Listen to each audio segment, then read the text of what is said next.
So hello everyone. Sorry for the delay. हामी participants-हरुलाई weight गर्दै थियौं. मेरो भोइस आइराको छ है? हजुर आइराको छ. हजुर आइराछ. So अब हामी यो प्रोग्राम सुरु गर्छौं. नमस्कार सबैलाई. म वर्षा Gautam, YFIT फाउन्डेसनबाट YFIT Youth for Environment Education and Development Foundation. एक वातावरण, मानव अधिकार, समावेशी शिक्षा, आदिवासी र युवाका क्षेत्रमा 2018 सालदेखि निरन्तर काम गर्दै आइरहेको एक गैर सरकारी संस्था हो. आज 29 September international day for awareness of food loss and waste 2020 अर्थात् खाद्यान्न क्षतिप्रति चेतनाको लागि अन्तर्राष्ट्रिय दिवस र यस अवसरमा YFIT फाउन्डेसनले यो no food wastage The Challenges of Reducing Food Loss and Waste 2020 Nepali भाषामा भन्नुपर्दा कोभिड-19 महामारी, खाद्यान्न क्षति र यस क्षति रोक्दा आउने चुनौतीहरू यस विषयमा यो नेशनल वेबिनार आयोजना गरेको हो. र यस वेबिनारमा आफ्नो अमूल्य समय निकालेर आइदिनु भएकोमा म सबै प्यानलिस्ट र सहभागी हुनुभएका सम्पूर्णलाई YFIT फाउन्डेसनको तर्फबाट धेरै धेरै धन्यवाद दिँदै यस कार्यक्रममा स्वागत गर्न चाहन्छु. र आजको यस कार्यक्रमको हाम्रो supporting partners land is life, Asia young indigenous people network र पवनका फन्डलाई YFIT फाउन्डेसनको तर्फबाट विशेष धन्यवाद दिन चाहन्छु. साथसाथै फेसबुक लाइभबाट जोडिनु भएका सम्पूर्णलाई पनि यस कार्यक्रममा स्वागत छ. खाना हाम्रो जीवन जिउनको लागि एक आधारभूत तत्व जसको आवश्यकता र महत्व हामी सबैलाई निकै राम्ररी थाहा छ. अहिले यस कोभिड-19 महामारीको समयमा खाद्यान्न सुरक्षा नै मुख्य जोखिममा छ.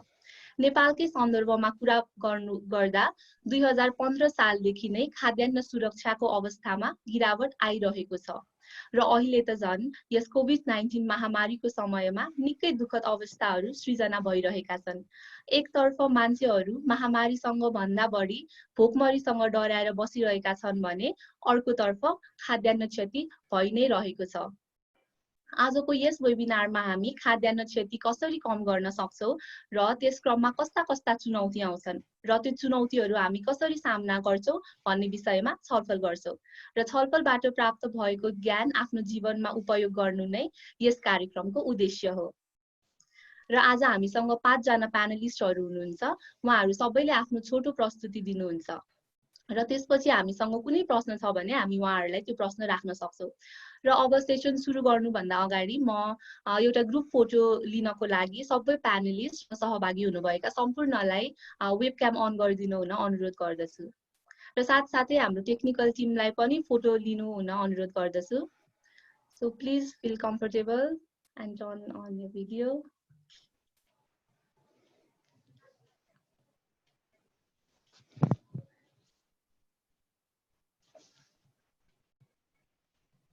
So I guess भयो होला.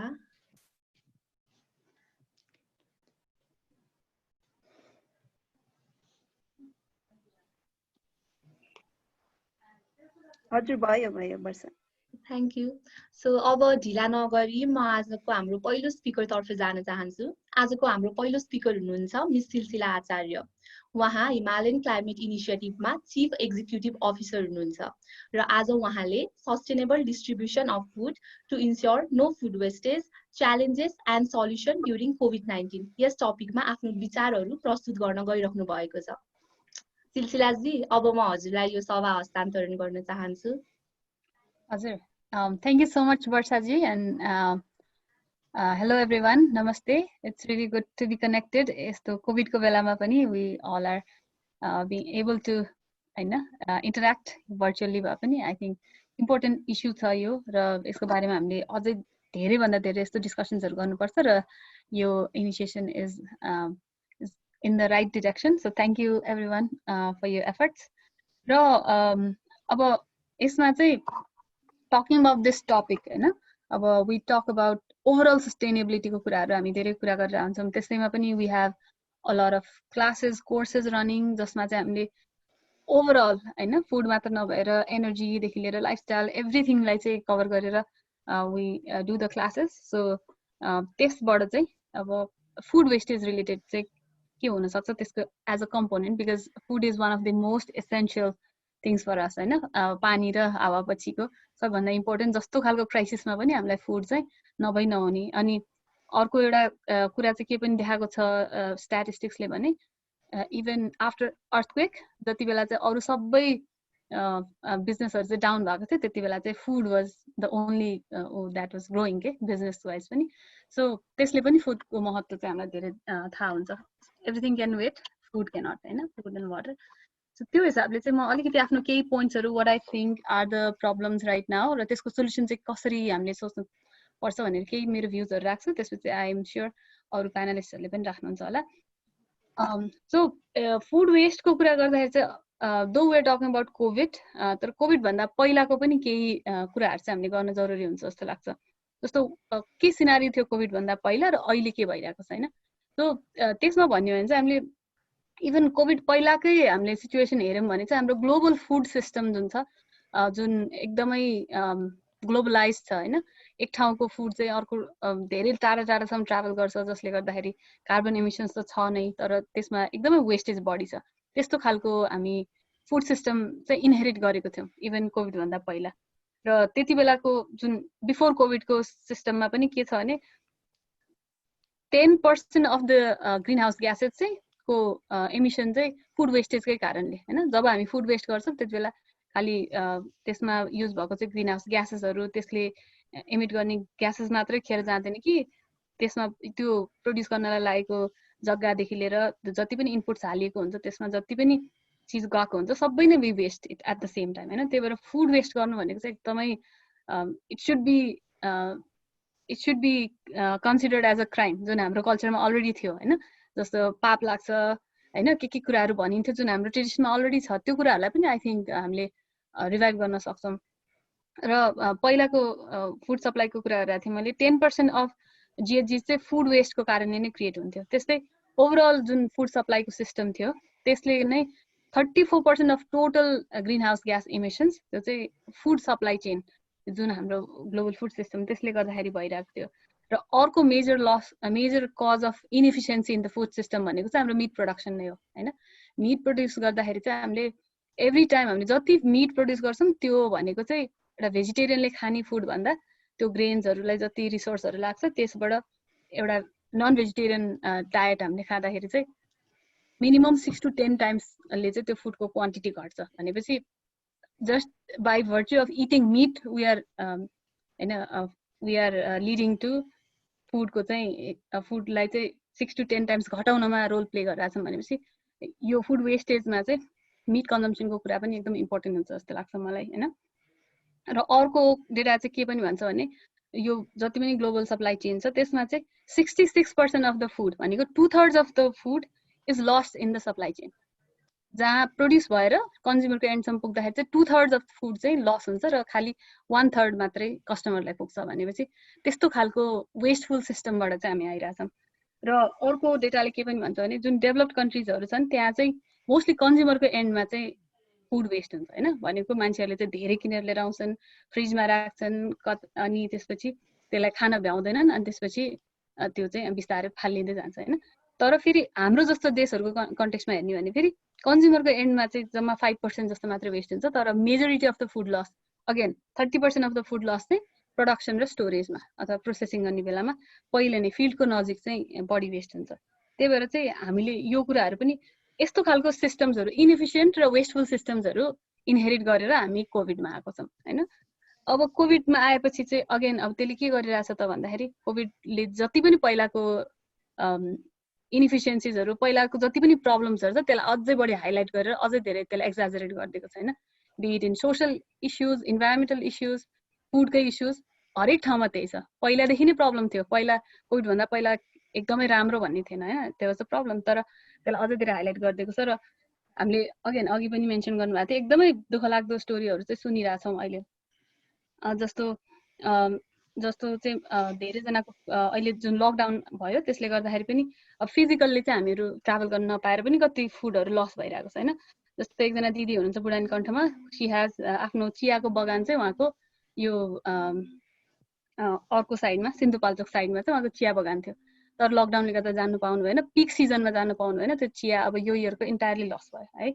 त्यस्तै अर्को मेरो आफ्नै सासू लाइक उहाँ चाहिँ बागलुङबाट म्याग्दी जानु पर्थ्यो धान लगाउनको लागि हैन अनि उहाँ चाहिँ अब वैशाखको एन्ड भइसक्यो अब चाहिँ गएर धान छिटो लगाउनु पनि बेला भइसक्यो तर चाहिँ I can not get a pass मलाई पास पाइरहेको छैन त्यहाँ जानको लागि so that I can go अनि धानको चाहिँ मैले लगाउन सक्छु भनेर सी वाज भेरी वरी कति गरेर चाहिँ अनि 25-30 दिनपछि बल्ल बल्ल उहाँले पास मिलाएर जानुभयो खेती गरेर आउनुभयो हैन तर अनि त्यहाँ पनि लाइक मेजर प्रब्लम्सहरु चाहिँ त्यसरी त्यो फिजिकल ट्राभलले पनि भयो त्यस्तै अर्को भनेको धादिङतिर पनि हामीले धेरै सुन्यौं कि यो काठमाडौँ वरिपरिको ठाउँमा पनि सबैतिर चाहिँ खेतमा कुहियो फल्यो तर खेतमा नै कुहिनु पर्यो त्यो चाहिँ आउन सकेन काठमाडौँ हैन त्यो पनि धेरै हामीले सुन्यौं त्यसपछि भक्तपुरतिर दूध बगाएको पनि हामीले सुन्यौं हैन त्यो त्यहाँ पनि लाइक यो लकडाउनले धेरै कुराहरु त्यस्तो भएको छ त्यस्तै अर्को भनेको त जस्तो अलरेडी क्लाइमेट चेन्ज र डिजास्टरले चाहिँ हुनुपर्ने चाहिँ फुड प्रोडक्सनलाई पनि ह्याम्पर गरिरहेको बेलामा अनि हामीलाई चाहिँ फेरि अर्को क्लाइमेटको क्राइसिसले पनि थपेको छ हैन भने अलरेडी यो क्लाइमेट कोरोना नभएको भए पनि क्लाइमेट चेन्जले गर्दा कति चाहिँ फुड लस चाहिँ हुने अवस्थामा छौं जस्तो हाम्रैमा जहाँ अहिले चाहिँ मेरो सासु आमा चाहिँ सिकुनर गो धान रोप्नलाई लास्ट इयर चाहिँ के भएको थियो भने दशैंको बेलामा टाइम भन्दा पहिला नै असिना परेर हार्भेस्ट हुने बेलामा चाहिँ सबै फुड लस भएको थियो के सो एकतिर क्लाइमेट चेन्जले पनि फुड त्यो जुन प्रोडक्सन हुने फुडलाई चाहिँ असर गरिरहेको छ र त्यो इम्प्याक्टहरु अझै बढ्दै छ हैन डिजास्टर आएर पुरै खेतहरु नै बगाइरहेको छ त्यो पनि हामीले भोगिरहेछौं अर्कोतिर जिएमओजहरु युज हुँदाखेरि त्यो धानहरुमा फल नलागेर त्यसरी पनि फुडहरु चाहिँ ग्रो हुन सकिरहेको छैन अनि त्यसमाथि त्यो डिजास्टर भएको ठाउँमा चाहिँ मान्छेलाई भेट्न जाने बेलामा अगेन वी स कसरी गृह मन्त्री चाहिँ गएर धानको खेतमै हेलिकप्टर राखेर बस्नु भयो हैन त्यसपछि 2-4 हजारको सपोर्ट दिन जानु भएको थियो त्यो भन्दा धेरै ठुलो उनीहरुले आफै उब्जाएको चिजलाई चाहिँ बिगारेर आउनु भयो भनेपछि लाइक यस्तो हरेक हिसाबले चाहिँ यो फुडको लसलाई चाहिँ अझ बढावा गर्ने नै काम भइरहेछ घटाउने चाहिँ कम भइरहेछ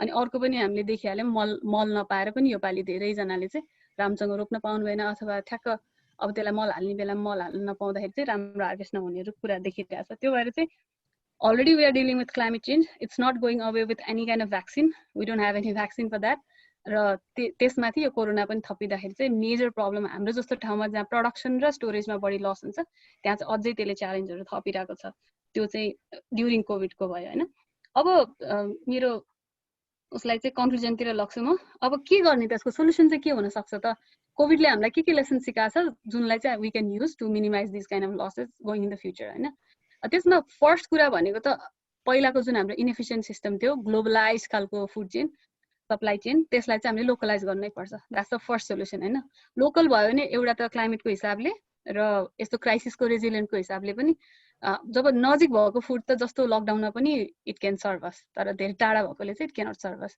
जति टाढा हुन्छ जति धेरै ट्राभल गर्छ त्यति चाहिँ लसको चान्सेसहरु बढी छ त्यही भएर चाहिँ अब एउटा पोलिसी लेभलमा भन्ने भने चाहिँ लोकल सप्लाई चेनहरु बिल्ड गर्नलाई त्यो खालको प्रायोरिटी चाहिँ एकदम धेरै दिनु पर्यो मान्छेहरुलाई सकेसम्म कति चाहिँ आफू भन्दा क्लोजेस्ट ग्रो गर्न सकिन्छ घरमा ग्रो गर्न सकिन्छ त्यसलाई चाहिँ प्रमोट गर्ने खालको पोलिसीजहरु चाहिँ त्यो लेभलमा आउनु पर्यो हैन अनि त्यसपछि अगेन त्यहाँ पनि मासुलाई भन्दा भेजिटेरियन कुरालाई प्रमोट गर्ने त्यस्तो खालको पनि पोलिसीजहरु ल्याउन सकिन्छ अगेन पोलिसीकै कुरामा अर्गनाइजेसन्सहरुले पनि पोलिसीहरु लिन सक्छ जस्तो एचसीआई मा नै हामीले चाहिँ फर द पास्ट 7-8 इयर्स हाम्रो चाहिँ नो मिट पोलिसी छ हैन मिट हामी युज गर्दैनौं र अर्को चाहिँ लास्ट इयर हामीले के पनि सुरु गर्यौं भने अफिसमै खाना चाहिँ हामीले प्रोवाइड गर्छौं र कसैले पनि खाना अलिकति पनि फाल्यो भने चाहिँ 50 रुपैयाँ चाहिँ फाइन लाग्ने हामीले सिस्टम गराइदियौं हैन so everyone was monitoring each other के सो कसैले पनि चटनी पनि फाल्यो भने दे विल बी फाइन्ड भनेपछि अनि त्यो बानी यति स्ट्रङ हुँदै गयो सबैजनाले चाहिँ अवेर हुने एकअर्कालाई पुलिसिङ गर्ने खालको चाहिँ माहौल क्रिएट भयो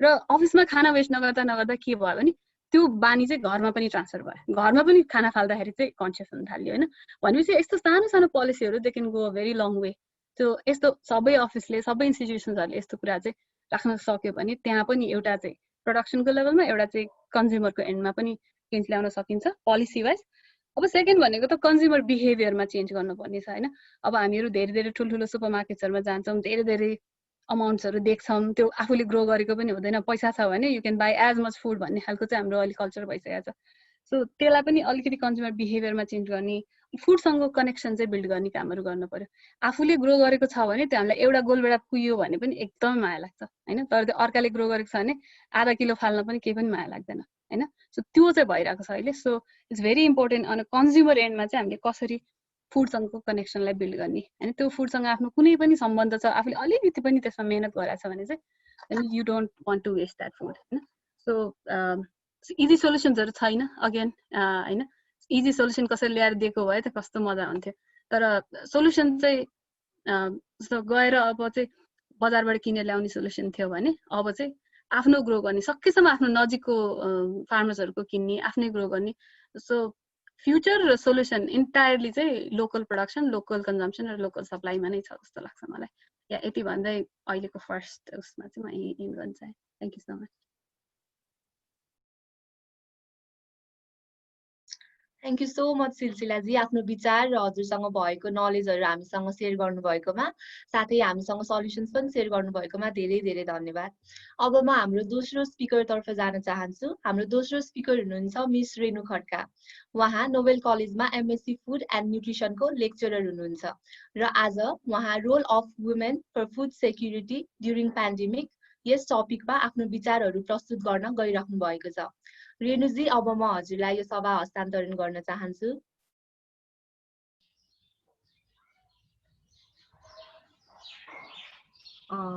थ्याङ्क यू वर्षाजी है सबभन्दा पहिला चाहिँ आजको प्यानलिस्ट सेलेक्ट गर्नुभएकोमा would like to thank you all the organizer अनि त्यसपछि चाहिँ अब COVID-19 present so many uncertainties in our lives and yet we are not able to reduce the risks of COVID-19 and this was if we do catch COVID-19 your immune system is responsible to fight it let's enter my topics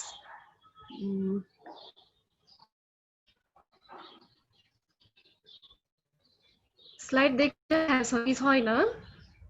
देखिराख्नु भएको छ तपाईहरुले slide हजुर देख्छ म अब content चाहिँ मलाई अलि इन डेप्थ नै पढाएको छ हैन due to the time bound यसलाई चाहिँ मैले सकेसम्म समराइज गर्ने कोसिस गरेको छु है आजको मेरो कन्टेन्ट चाहिँ role of woman in food security during pandemic छ यसमा चाहिँ मैले 3 वटा पिक्चरहरु इनपुट गरेको छु हैन जसमा यिनीहरु चाहिँ ड्युरिङ COVID-19 फुड सिक्युरिटीको चाहिँ रिप्रेजेन्टेटिभ हुनुहुन्छ जसमा चाहिँ यो जुन लामो ठुलो वाला पोर्ट्रेट छ यो चाहिँ धान दिवसको बेलामा लिएको पिक्चर हो अनि अर्को चाहिँ एउटाले चाहिँ प्लाउटिङ गरिराख्नु भएको छ वुमनले हैन अनि अर्को चाहिँ एउटा ग्रान्ड मदर अथवा सिनियर एजको चाहिँ ह्यापीली डान्सिङ गरिराख्नु भएको छ है मोर ओभर भन्दाखेरि चाहिँ ड्युरिङ COVID-19 मा पनि वुमेनहरु चाहिँ आफ्नो फार्मिङको लागि चाहिँ निस्किनु भयो हैन इट्स अल इन्डिकेट फुड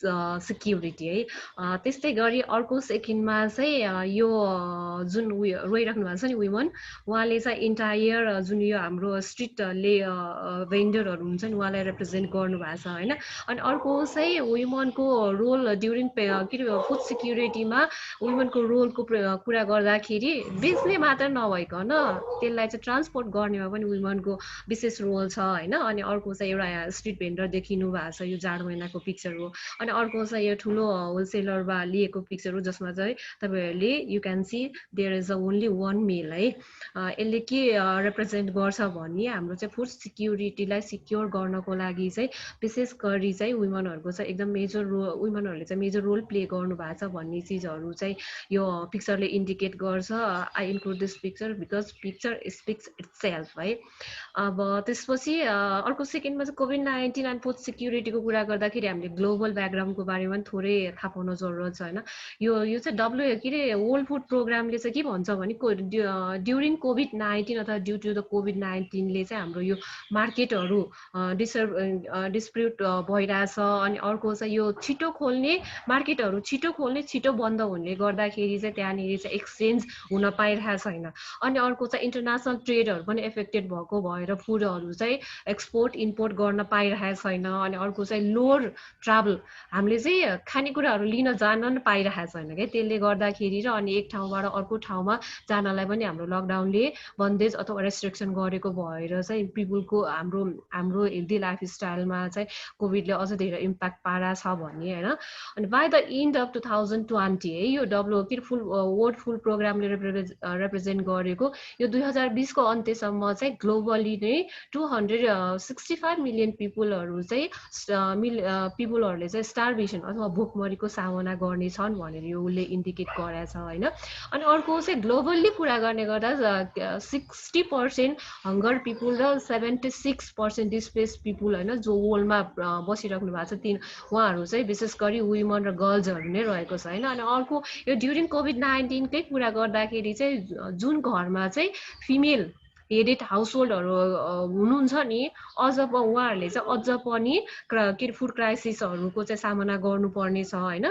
अनि यसको साथसाथै चाहिँ ड्युरिङ कोभिड-19ले चाहिँ यो जेन्डर बेस्ड भाइलेन्सहरू छ नि त्यो चाहिँ अझ धेरै अविश्वसनीय तरिकाले बढाइरहेछ होइन। एज वी नो रेप केसहरू कति धेरै बढिरहेछ। अनि त्यसपछि अब रेप केस मात्र नभएर अरू पनि थुप्रै जेन्डर बेस्ड भाइलेन्सहरू चाहिँ यो ड्युरिङ कोभिड-19को बेलामा चाहिँ अझ बढिरहेछ है।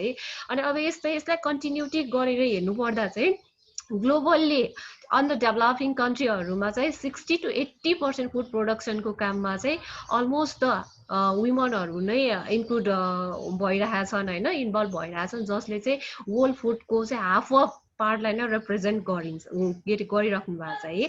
त्यस्तै गरी FAO-ले पनि इन्डिकेट गरेको छ कि if woman have a same opportunity like a male होइन, सिड्स फर्टिलाइजर टुल्स लोनहरूमा चाहिँ मेल जतिकै एसिस भयो कि मेललाई जति एसिस हुन्छ नि हाम्रो यो सामानहरू किन्नेमा त्यति नै एसिस भयो भने चाहिँ वर्ल्डको चाहिँ प्रोडक्सन 20 देखि 30% अझ पनि इन्क्रिज हुन्छ भनेर भनेको छ होइन। अनि त्यस्तै गरी यसमा चाहिँ यसमा यो इन्क्रिज त हुने नै भयो। अनि अर्को चाहिँ agro food production between 2.5 to 4%ले पनि बढ्ने भयो एग्रो फुड प्रोडक्सनहरू होइन, जसले चाहिँ 12 देखि 17% कुपोषण लाई नै हटाउने छ। अनि अर्को चाहिँ अब वाट इज फुड सिक्युरिटी है। फुड सिक्युरिटीको कुरा गर्दा all the people at all the time भन्छ नि, हाम्रो जुन सिटिजनसिपहरू हुन्छ नि, जुनै ठाउँमा बसेको सिटिजनसिपहरूलाई अथवा कुनै जुनै देशमा बस्ने नागरिकहरूलाई चाहिँ जुनै बेला पनि पोसिलो खानेकुराहरू चाहिँ जुनै बेला पनि अभाइलेबल हुनु पर्यो भन्ने इन्डिकेट चाहिँ फुड सिक्युरिटीले गर्छ है। अब त्यसपछि food security in commonly depends upon the 3 pillars है। यो 3 पिलर्सहरूको बारेमा चाहिँ नथापाइकन चाहिँ woman role in food security during कोभिड-19 भनेर हामीले भन्न सक्दैनौँ। त्यही भएर फुड सिक्युरिटीको 3 वटा पिलर्समा चाहिँ अभाइलेबिलिटी, एसिस र युटिलाइजेसन है। अनि यसको अर्को अभाइलेबिलिटीको डाइमेन्सनमा चाहिँ प्रोडक्सन, प्रोसेसिङ, वाटर, सोइल र ट्रेड एन्ड स्टक पाइलिङ छ होइन। प्रोडक्सन उत्पादन हुनु पर्यो, अनि उत्पादन भएको प्रोडक्टहरू छ नि जुन क्रप प्रोडक्टहरू त्यसको प्रोसेसिङ हुनु पर्यो। प्रोसेसिङको कुरा गर्दाखेरि यसमा प्री हार्भेस्टिङ पनि हुन्छ, पोस्ट हार्भेस्टिङ पनि हुन्छ। अनि अर्को चाहिँ प्रोडक्सन गरिरहेछ भने कुनै पनि फुड प्रोडक्टहरू गरिराख्नु भएको छ अथवा क्रप प्रोडक्सन गरिरहेछ, कल्टिभेसन गरिरहेछ भने त्यहाँलाई इरिगेसनको पनि फेसिलिटिज अभाइलेबल हुनु पर्यो भने त्यहाँको सोइल पनि फर्टाइल हुनु पर्यो, अथवा सोइलको पनि ट्रिटमेन्ट हुनु पर्यो भने प्रोडक्सन भएको चिजहरूलाई इन्टरनेसनल ट्रेडमा बेच्ने वातावरण पनि हुनु पर्यो भने साथसाथै उत्पादन भएको सबै चिजहरू खाएर सेल गरेर भ्याइदैन, त्यसलाई चाहिँ भण्डारण गर्ने अभाइलेबिलिटी पनि हुनु पर्यो। अब एसिसको कुरा गर्दा ट्रान्सपोर्टेसन, यातायात है। अनि मार्केटिङको कुरा गर्दाखेरि महिला र पुरुषको सेम पहुँच हुनु पर्यो है। अफोर्डेबिलिटी पनि हुनु पर्यो, त्यसलाई अफोर्ड गर्न सक्ने क्षमता छ कि छैन त्यो हुनु पर्यो, पर्चेसिङ पावर हुनु पर्यो भने इक्विटेबल डिस्ट्रिब्युसन पनि हुनु पर्यो। अब त्यसपछि युटिलाइजेसनको कुरा गर्दा फुड सेफ्टी र इक्वालिटीको कुरा है। फुड सेफ्टी भने all the people at all the time भयो। क्वालिटीको कुरा गर्दाखेरि चाहिँ जुन हाम्रो ब्यालेन्स डाइट अथवा सन्तुलित भोजन भन्छ होइन नेपालीमा, त्यो चाहिँ क्वालिटी जुन खाना हामीले खान्छ त्यो खानाले चाहिँ हाम्रो बडीलाई चाहिँ नरिसमेन्ट गर्नु पर्यो। हामीले खाएको खानाले हाम्रो बडी चाहिँ फुल पोटेन्सियलमा ग्रोथ र डेभलपमेन्ट हुनु पर्यो भन्ने भयो। अब न्युट्रिसियस फुडको कुरा गर्दाखेरि same carbohydrate, protein, fat, vitamin, minerals including वाटरहरू भयो। अनि अघि ससिला म्यामले भन्नुभएको थियो नि स्थानीय स्तरमा उपलब्ध हुने खानेकुराहरू जसलाई चाहिँ हामी ट्रेडिसनल फुडहरू पनि भन्छौँ होइन, त्यो पनि हुनु पर्यो। अनि अर्को क्लिन वाटर, पोर्टेबल वाटर, हाम्रो फुडबर्न डिजिजहरू धेरै जसो चाहिँ यो दूषित पानीले गर्दाखेरि सर्छ हैन त्यो त्यसमा पनि के पोर्टेबल वाटरमा पनि सेम पहुँच हुनु पर्यो हाइजिन र स्यानिटेसनको कुरा गर्दाखेरि सरसफाइको कुरा गर्दाखेरि चाहिँ यसमा चाहिँ विशेष गरी काउसेड्सहरूको कुरा अनि त्यसपछि घरमा युज हुने वासरुमहरूको कुरा आउँछ अनि गुड हेल्थ इन्डिकेटरमा चाहिँ अब गुड हेल्थ केले रिप्रेजेन्ट गर्छ त healthy body healthy hair healthy skin हैन त्यो त्यसमा पनि सोच्नु पर्यो भन्ने भयो है अब त्यसपछि अब मेन कन्टेन्टको कुरा गर्दाखेरि role of woman in food security during pandemic है वुमन्सहरूले चाहिँ यो अगाडिको हाम्रो जुन core pillar of food security availability accessibility र युटिलाइजेसन यसलाई मेन्टेनिङ गर्न चाहिँ एकदम मेजर रोल प्ले गरिराख्नु भएको छ होइन बिकज वुमनहरूले चाहिँ एसेन्सियल कन्ट्रिब्युसन गरिराख्नु भएको छ फुड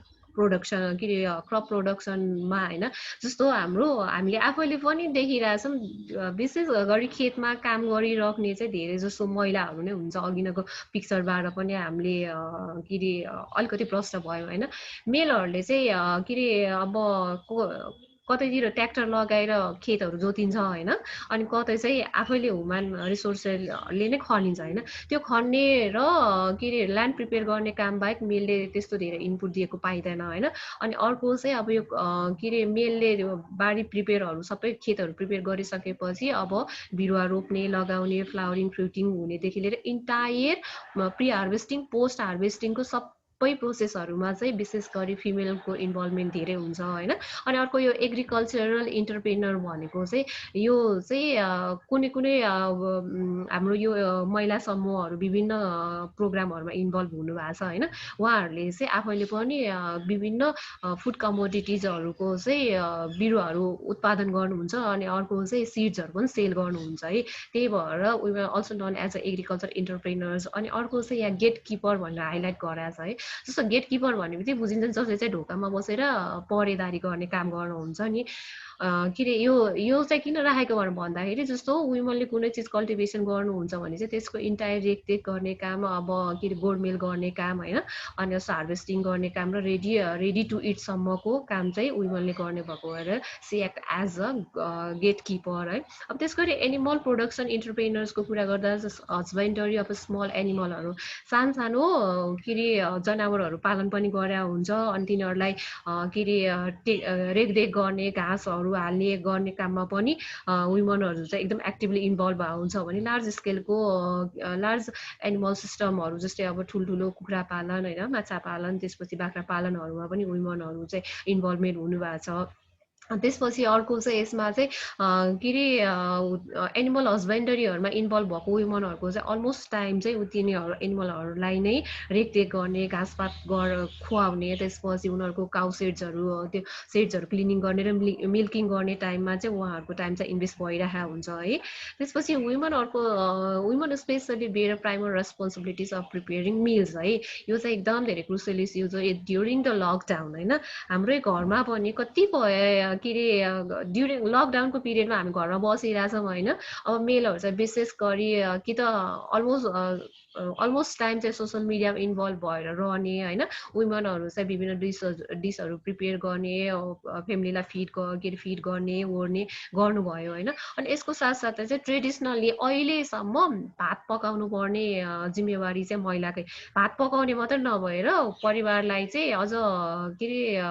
खुवाउनु पर्ने होइन अनि साथसाथै चाहिँ भाँडाकुँडा सबै माझ्नु पर्ने र अनि भात पकाउनुभन्दा अगाडिको प्रिपेरेसनहरूमा पनि महिला नै एक्टिभली इन्भल्भ भएको देखिन्छ होइन त्यसपछि यसको साथसाथै चाहिँ फिसिङ चाहिँ विशेष गरी तराई एरियामा हुन्छ होइन हाउस होल्डको कामहरू सबै सकिसकेपछि महिलाहरू चाहिँ यो ड्युरिङ पेन्डेमिकको टाइममा पनि आफ्नो नजिकको ड्रेनेजहरूमा चाहिँ फिसिङ गर्न गएको देखिएको छ होइन अनि अर्को चाहिँ प्रोड्युसन सेकेन्डरी के अरे क्रप्स भनेको चाहिँ यो चाहिँ कसैले चाहिँ जस्तो हाम्रो अहिले चाहिँ यो काठमाडौँमा चाहिँ धेरै जस्तो सबै टनलमा फुड प्रोडक्ट गर्ने भएको भएर सबै खानेकुराहरू अफ सिजनमा नै अभाइलेबल हुन्छ होइन तर अब सबै ठाउँमा टनल अभाइलेबल नहुने भएको भएर चाहिँ कसै महिलाहरू कुनै कुनै ठाउँमा कतै कतै चाहिँ महिलाहरूले चाहिँ एउटा बाली भित्राउने बित्तिकै अनसर्टेनली चाहिँ छिटो छिटो अर्को बाली लगाउने, जसले चाहिँ के अरे सिजनभन्दा पहिला नै खानेकुराहरू चाहिँ अभाइलेबल हुने अथवा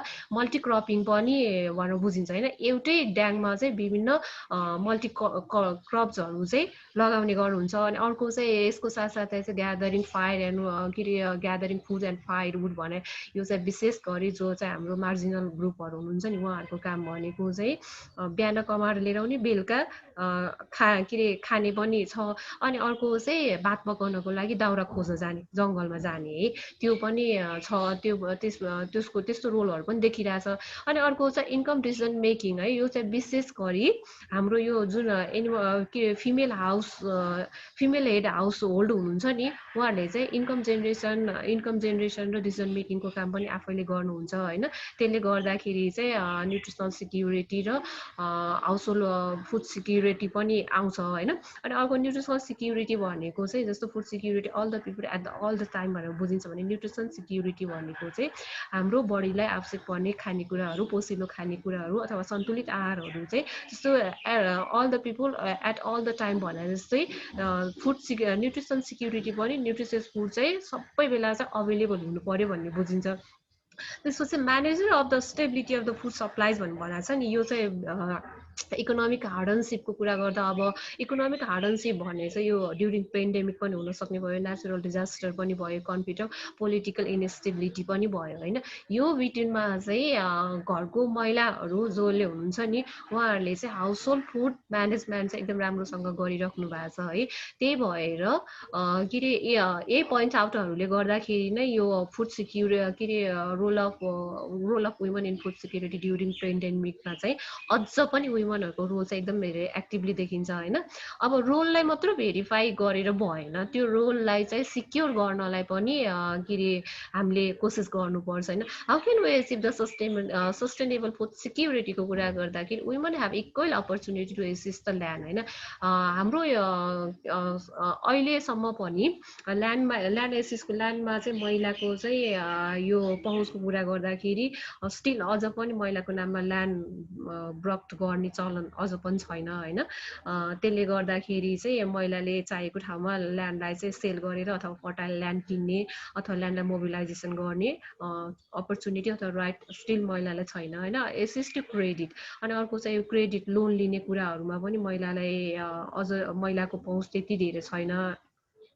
त्यसपछि चाहिँ अनि एग्रिकल्चर इनपुट्सहरू जुन हाम्रो लार्ज स्केलमा ल्यान्डहरू एकदम धेरै छ होइन, त्यसमा चाहिँ वुमेन रिसोर्सहरूले मात्रै भ्याउँदैन है।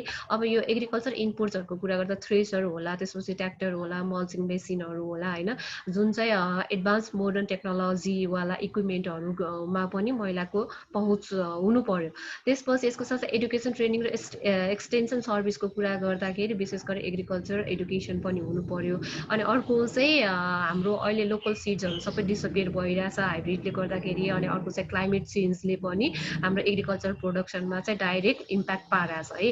त्यही भएर अब यो क्लाइमेट र सोइलको चाहिँ क्वालिटी अनुसार चाहिँ कस्तो चाहिँ फुडहरू चाहिँ हामीले ट्रान्सप्लान्ट गर्ने। अनि अर्को चाहिँ यो एक्सटेन्सन सर्भिसहरू कहाँबाट चाहिँ हामीले मलहरू, म्यानरहरू, त्यसमा सिड्सहरू, फर्टिलाइजरहरू चाहिँ किन्न सक्छौँ, त्यो एक्सटेन्सन सर्भिसहरू पनि अभाइलेबल हुनु पर्यो।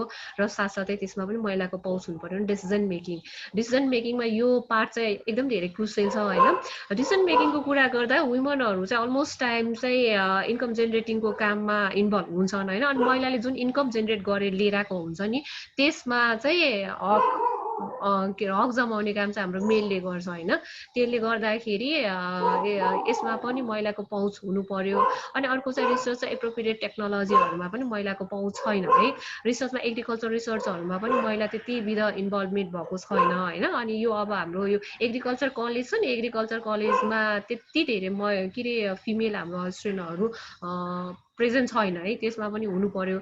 अनि एप्रोप्रिएट टेक्नोलोजीमा चाहिँ एग्रिकल्चरको कुरा गर्दाखेरि जहिले पनि टेक्नोलोजी सफ्टवेयरहरू अथवा के अरे अरू चाहिँ यिनीहरू चाहिँ अपडेटेड भइरहेको छ। त्यस्तो अपडेट हुनको लागि पनि महिलाको चाहिँ त्यो टेक्नोलोजीमा चाहिँ एसेस हुनु पर्यो अथवा पहुँच हुनु पर्यो भन्ने भयो है। अब मेरो प्रेजेन्टेसन चाहिँ सकियो होइन. If you have any comment please send in chat box. Thank you. Thank you so much Renu ma'am, निकै राम्रो प्रस्तुतिको लागि र आफ्नो विचारहरू हामीसँग सेयर गर्नुभएकोमा. फुड सेक्युरिटीको 3वटा पिलर्सको बारेमा पनि भन्नुभयो र वुमेनको त्यो पिलर्सहरू मेन्टेन गर्न के रोल छ त्यो पनि सेयर गर्नुभयो. It was really a good presentation. म थर्ड स्पिकरतर्फ जानुभन्दा अगाडि हाम्रो पार्टिसिपेन्ट्सहरूलाई अहिलेसम्मको प्रस्तुति रिलेटेड केही क्वेसन छ भने चाहिँ च्याट बक्समा राख्न सक्नुहुन्छ भन्न चाहन्छु. र आजको हाम्रो थर्ड स्पिकर हुनुहुन्छ मिस्टर प्रकाश जोशी. उहाँ होटेल हायट रेजेन्सीमा कमिस सेफ हुनुहुन्छ र आज उहाँ roles and challenges of hotels or restaurants for no food wastage during कोभिड-19 यस टपिकमा आफ्नो विचारहरू राख्न गइराख्नु भएको छ. प्रकाशजी, अब म हजुरलाई यो सभा हस्तान्तरण गर्न चाहन्छु. हस्, थ्याङ्क यू. आजको मैले जुन प्रस्तुति दिन आँटेको छु त्यो भनेको चाहिँ roles and challenges of hotels and restaurant for food वेस्टेजको बारेमा हो होइन. अनि सबभन्दा पहिला त थ्याङ्क यू मलाई अपर्च्युनिटी दिनुभएकोमा है. अनि हामी सबैलाई थाहा भएको कुरा हो होटल्स रेस्टुरेन्टहरूको चाहिँ निकै ठुलो रोल हुन्छ यो फुड वेस्टेजहरू प्रिभेन्ट गर्ने अनि मिनिमाइज गर्ने भन्ने कुरामा. अनि कस्तो हुन्छ कि होटलभित्र मात्रै नभएर पनि हामीले जे काम गर्छौँ त्यसले वर्कमा पनि इन्फ्लुएन्स गर्ने भएको भएर त्यसको एकदम ठुलो इम्प्याक्ट पनि हुन्छ. र यो कमन हाम्रो अन्डरस्ट्यान्डिङ चाहिँ कस्तो हुन्छ कि फुड वेस्टेज भन्ने बित्तिकै हामी पकाएको खाना र पकाएर गेस्टको प्लेटमा पुगेर वेस्टेज भएको खानालाई मात्रै इन्क्लुड गर्ने हाम्रो यो कमन मेन्टालिटी छ. तर जुन यो फुड वेस्टेजको कुरा हुन्छ यो चाहिँ एकदम डिप जान्छ, ओभरअल चेनमै यसले इम्प्याक्ट गरिरहेको हुन्छ. जस्तै यो चाहिँ हाम्रो स्टार्टिङदेखि लिएर जुन हाम्रो होटल र रेस्टुरेन्ट रिलेटेड कुरा गर्दाखेरि चाहिँ जुन हाम्रो स्टार्टिङ फेज हुन्छ, जुन सामान पर्चेज गर्दाखेरिदेखि लिएर गेस्टको टेबलमा पुगेर गेस्टले खाइसक्दाखेरिसम्म ओभरअल स्टेजमा चाहिँ यो पर्चेजिङदेखि लिएर स्टोरेजहरूमा चाहिँ फुड वेस्टेजलाई हामीले ध्यान दिन सकिन्छ. जस्तै पर्चेजिङ गर्दाखेरि चाहिँ हामीले आफूलाई चाहिने सामान कस्तो क्वालिटीमा पर्चेज गर्ने हो र त्यसलाई चाहिँ कतिसम्म चाहिँ हामीले स्टोर गऱ्यो भने चाहिँ त्यो बिग्रिँदैन, त्यसको सेल्फ लाइफ कति हुन्छ त्यसलाई ध्यान दिएर पर्चेज गऱ्यो भने चाहिँ बिग्रिँदैन. जस्तै फर इक्जाम्पल हाम्रो टमाटो चाहियो अनि 3 दिनसम्म हामीले टमाटो युज गर्न सक्छौँ, तर धेरै पाकेको टमाटो किनियो र 1 दिनमै बिग्रियो भने त्यो वेस्टेज भयो. अनि त्यसलाई चाहिँ कन्ट्रोल गर्नको लागि पहिला त प्रोडक्टको क्वालिटी चेक गरेर त्यो सामान हामीलाई चाहिएको ड्युरेसनसम्म टिक्छ कि टिक्दैन भनेर पर्चेज गऱ्यो भने चाहिँ हामीले फर्स्ट स्टेजमा चाहिँ त्यसलाई मिनिमाइज गर्न सक्छौँ. त्यसै गरी स्टोरेजको कुरा भनेको चाहिँ यो सबै कमन घरमा पनि कमन युज हुने कुराहरू भयो. जस्तै कुन चाहिँ सामानलाई कसरी स्टोर गर्ने, मिटलाई कति टेम्परेचरमा स्टोर गर्ने, त्यसपछि आएर टेम्परेचरै नभए पनि त्यसको कोल्डनेस कति हुनु पर्यो, अथवा भेजिटेबल हरियो सागपात भयो भने त्यसलाई फ्रिजभित्र राख्यो भने ओइलाउँदैन, बाहिर राख्यो भने बिग्रिन्छ छिटै. अनि त्यसपछि आएर दुधलाई बोइल गरेर राख्यो भने बिग्रिँदैन, अथवा फ्रोजन राख्यो भने टिक्छ. त्यस्तो चिजहरू चाहिँ हामीले सेकेन्ड स्टोरेजमा गर्न सक्छौँ. यसले गरेर चाहिँ अनि त्यसपछि हाम्रो फुडको वेस्टेज एक हदसम्म कन्ट्रोल हुन्छ. र मेन हाम्रो फुड वेस्टेज हुने मेन स्टेज भनेको चाहिँ प्रोडक्सनको स्टेज हो. यो चाहिँ हाम्रो एट होटल अझ बेसिकली मैले हायातमा काम गर्ने भएको भएर म तपाईँलाई हायातको स्ट्यान्डर्ड अथवा एसएफ स्ट्यान्डर्डको हिसाबले चाहिँ कसरी गर्न सकिन्छ के स्टेपहरू हुन्छ भनेर अलिअलि भन्छु होइन यसमा. जस्तै हाम्रो चाहिँ कस्तो हुन्छ कि सुरुमा मेन्यु इन्जिनियरिङ भन्ने हुन्छ. मेन्यु इन्जिनियरिङ भन्दाखेरि चाहिँ कस्तो हुन्छ कि तपाईँले कुनै खाना बनाउँदाखेरि गेस्टलाई दिने मेन्यु चाहिँ के खाना हाल्ने भन्ने कुरा हुन्छ. अब यसमा चाहिँ कोभिडले अहिले एकदम इम्प्याक्ट पारेको छ. जसरी मान्छेको फुड टेस्टहरू अहिलेको पर्सनल खानाको मान्छेहरूको पर्सनल टेस्टहरू अनि त्यसपछि उनीहरूको पर्सेप्सनहरू चेन्ज भएको छ. अब हामीले उनीहरूको चेन्ज भएको त्यो पर्सेप्सनलाई कोप गरेर मेन्यु बनायौँ भने अनि बल्ल हाम्रो खाना उनीहरूले कन्ज्युम गर्छ. हामीले मेन्युमा 10वटा खाना हाल्यौँ तर गेस्टको पर्सेप्सनमा चाहिँ 3टा मात्रै उनीहरूले खाने खालको खाना छ भने बाँकी 7वटा खाना वेस्टेज हुने भयो. त्यो वेस्टेज भनेको पुरै खाना नपाके पनि हामीले अलिअलि गरेको प्रेप पनि वेस्टेज हुने भएर त्यसलाई पनि त्यहाँबाट कन्ट्रोल गर्न सक्छौँ हामीले.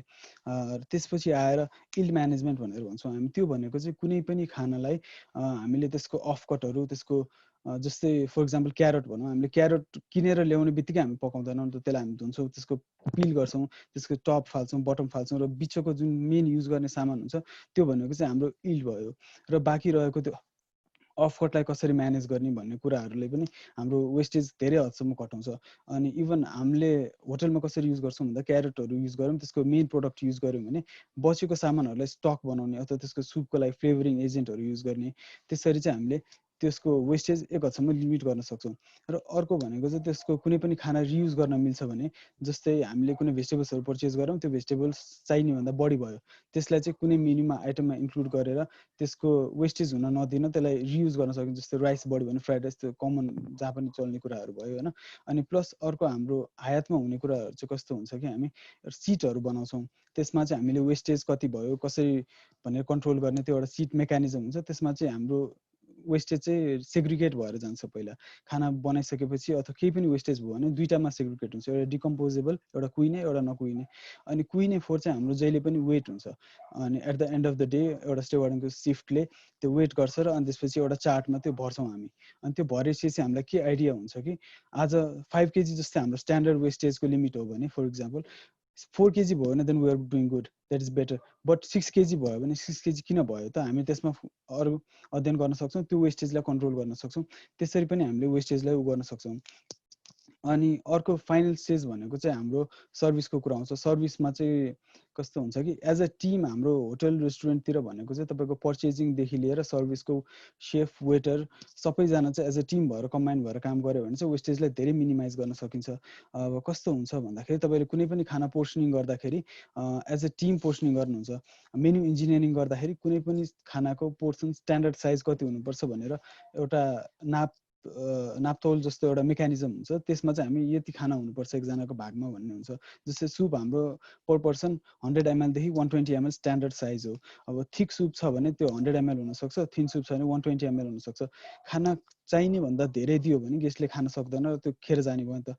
त्यसलाई पहिले नै पोर्सनिङमा कन्ट्रोल गऱ्यौँ भने त्यहाँ पनि हाम्रो वेस्टेज कन्ट्रोल हुन्छ। त्यो एउटा इम्पोर्टेन्ट कुरा हो। त्यसै गरी यो खानाको स्ट्यान्डर्ड साइज भनेको डेजर्ट स्न्याक्स सबैमा लागु हुन्छ। डेजर्ट 100 देखि 120 ग्राम, त्यो चाहिँ अब हेरी हुन्छ हुन त, तर जस बेसिक स्ट्यान्डर्ड साइज त्यो हुन्छ। अनि अर्को भनेको हामी यदि कोअर्डिनेटेड छौँ, सर्भिसको मान्छेलाई प्रपर थाहा छ, वेटरलाई प्रपर गाइडेन्स छ भने, म कुनै रेस्टुरेन्टमा गएँ, मैले खाना अर्डर गर्दाखेरि जस्तै मैले फ्राइड राइस मगाएँ, चिकन मोमो मगाएँ, म एकजनाको लागि म धेरै हुन्छ त्यो खाना, तर म एज अ गेस्ट मलाई थाहा छैन, तर वेटरले मलाई गाइड गर्न सक्छ कि हाम्रो यो राइस यति आउँछ, चिकन मोमो यति आउँछ, तपाईँले यो खाँदा बढी हुनसक्छ अथवा यति हुनसक्छ, तपाईँलाई के यति नै लिनुहुन्छ किनकि त्यो वेस्टेज हुनसक्छ भनेर यदि प्रपरली गाइड गर्यो भने त्यहाँनिर पनि वेस्टेजको कुराहरू चाहिँ एकदम हदसम्म कन्ट्रोल गर्न सक्छ। यो चिजहरू भनेको चाहिँ हामीले ओभरअल हाम्रो सर्भिस इन्डस्ट्रीमा, हाम्रो होटल इन्डस्ट्रीमा चाहिँ हामीले रेगुलर बेसिसमा गरिरहने कुराहरू। यो चाहिँ कस्तो हुन्छ कि तपाईँको हामीले एकअर्कासँग टिम भएर कम्बाइन्ड गर्यो भने यो चिजहरूलाई चाहिँ धेरै मिनिमाइज गर्न सकिन्छ। अनि यो चिज रेस्टुरेन्ट होटल्सहरूले चाहिँ एकदम गर्छ। अनि यसपछि पनि कस्तो हुन्छ कि वेस्टेज भनेको तपाईँको अफकट्सहरू यताउति हुन्छ नै। अनि त्यो वेस्टेजलाई चाहिँ आयातले चाहिँ फार्मलाई दिने गर्छ। त्यो डिकम्पोजेबल जुन चाहिँ कुहिने फोहोर हुन्छ त्यो फार्ममा पिग्सहरूलाई दिने गर्छ। अनि त्यसले गर्दा चाहिँ त्यो वेस्टेजको प्रपर युटिलाइजेसन हुन्छ। त्यसै गरी सायद अरू रेस्टुरेन्टहरूको पनि केही न केही मेकानिजम हुन्छ त्यस्तो वेस्टेज उ गर्ने। अनि त्यसले गर्दा पनि हाम्रो जुन चाहिँ सकेसम्म मिनिमाइज गर्ने तर भएको वेस्टेजलाई चाहिँ इन्भाइरोमेन्ट नबिग्रिने गरी हिसाबले चाहिँ हामीले उ गर्न सक्छौँ। अनि अर्को यसलाई कन्ट्रोल गर्न सक्ने तरिका भनेको चाहिँ हाम्रो ट्रेनिङहरू हुनसक्छ। हामीले चाहिँ टाइमली ट्रेनिङहरू दिइरहेको हुन्छ हामीलाई कि आज यो खानालाई यसरी प्रोसेसिङ गर्यो भने चाहिँ यसको मिनिमम वेस्टेज हुन्छ। सर्भिसको स्टाफलाई यसरी चाहिँ गेस्टलाई कोअर्डिनेट गर्यो भने अनि हाम्रो वेस्टेज कम हुनसक्छ। बाहिरबाट पर्चेस गर्दाखेरि यसरी पर्चेस गर्ने, सामान ल्याउँदाखेरि यसरी स्टोर गर्ने, यस्तो चिजहरूको ट्रेनिङ दियो भने चाहिँ यसले धेरै इम्प्याक्ट पार्छ। अनि यो चिजहरू भनेको होटल रेस्टुरेन्ट बाहेक पनि मैले गरेको होटलको काम, मैले तपाईँको आज यो सेमिनार भयो यहाँ मैले बोलेँ भनेपछि 4 जनाले देख्नु भनेपछि भोलिदेखि हाम्रो त्यो गरेको चिजलाई अलिकति जोगाएर गर्न सक्छौँ। भनेको रियुज गर्न हुने चिज हामी युज गर्न सक्छौँ। धनियाँ भयो भने धनियाँको डाँठलाई त्यसको फ्लेभर बढी हुन्छ, त्यसलाई बढी युज गर्न सक्छौँ। त्यस्तो चिजहरू चाहिँ यस्तो वेबिनारले नि कन्ट्रोल गर्नलाई हेल्प गर्छ। प्लस म एउटा इन्डिभिजुअलले घरमा गरेँ, मेरो सोसाइटीमा गऱ्यो भने, प्लस हाम्रो सबै सोसाइटीले होटलबाट रेस्टुरेन्टबाट देखेर पनि यो चिजहरू चाहिँ अनि वेस्टेजमा कन्ट्रोलमा चाहिँ धेरै हेल्प हुनसक्छ। मेरो चाहिँ बेसिक इन्ट्रोडक्सन चाहिँ यति नै हो यसलाई। हस्, थ्याङ्क यू।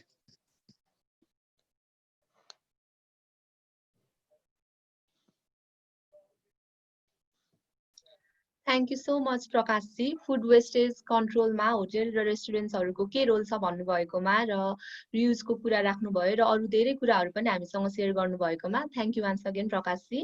अब आजको हाम्रो 4th स्पिकर हुनुहुन्छ मिस्टर गिरीश पोखरेल। उहाँ ग्लोबल सर्टिफिकेसन नेपालमा फाउन्डर र म्यानेजिङ डिरेक्टर हुनुहुन्छ।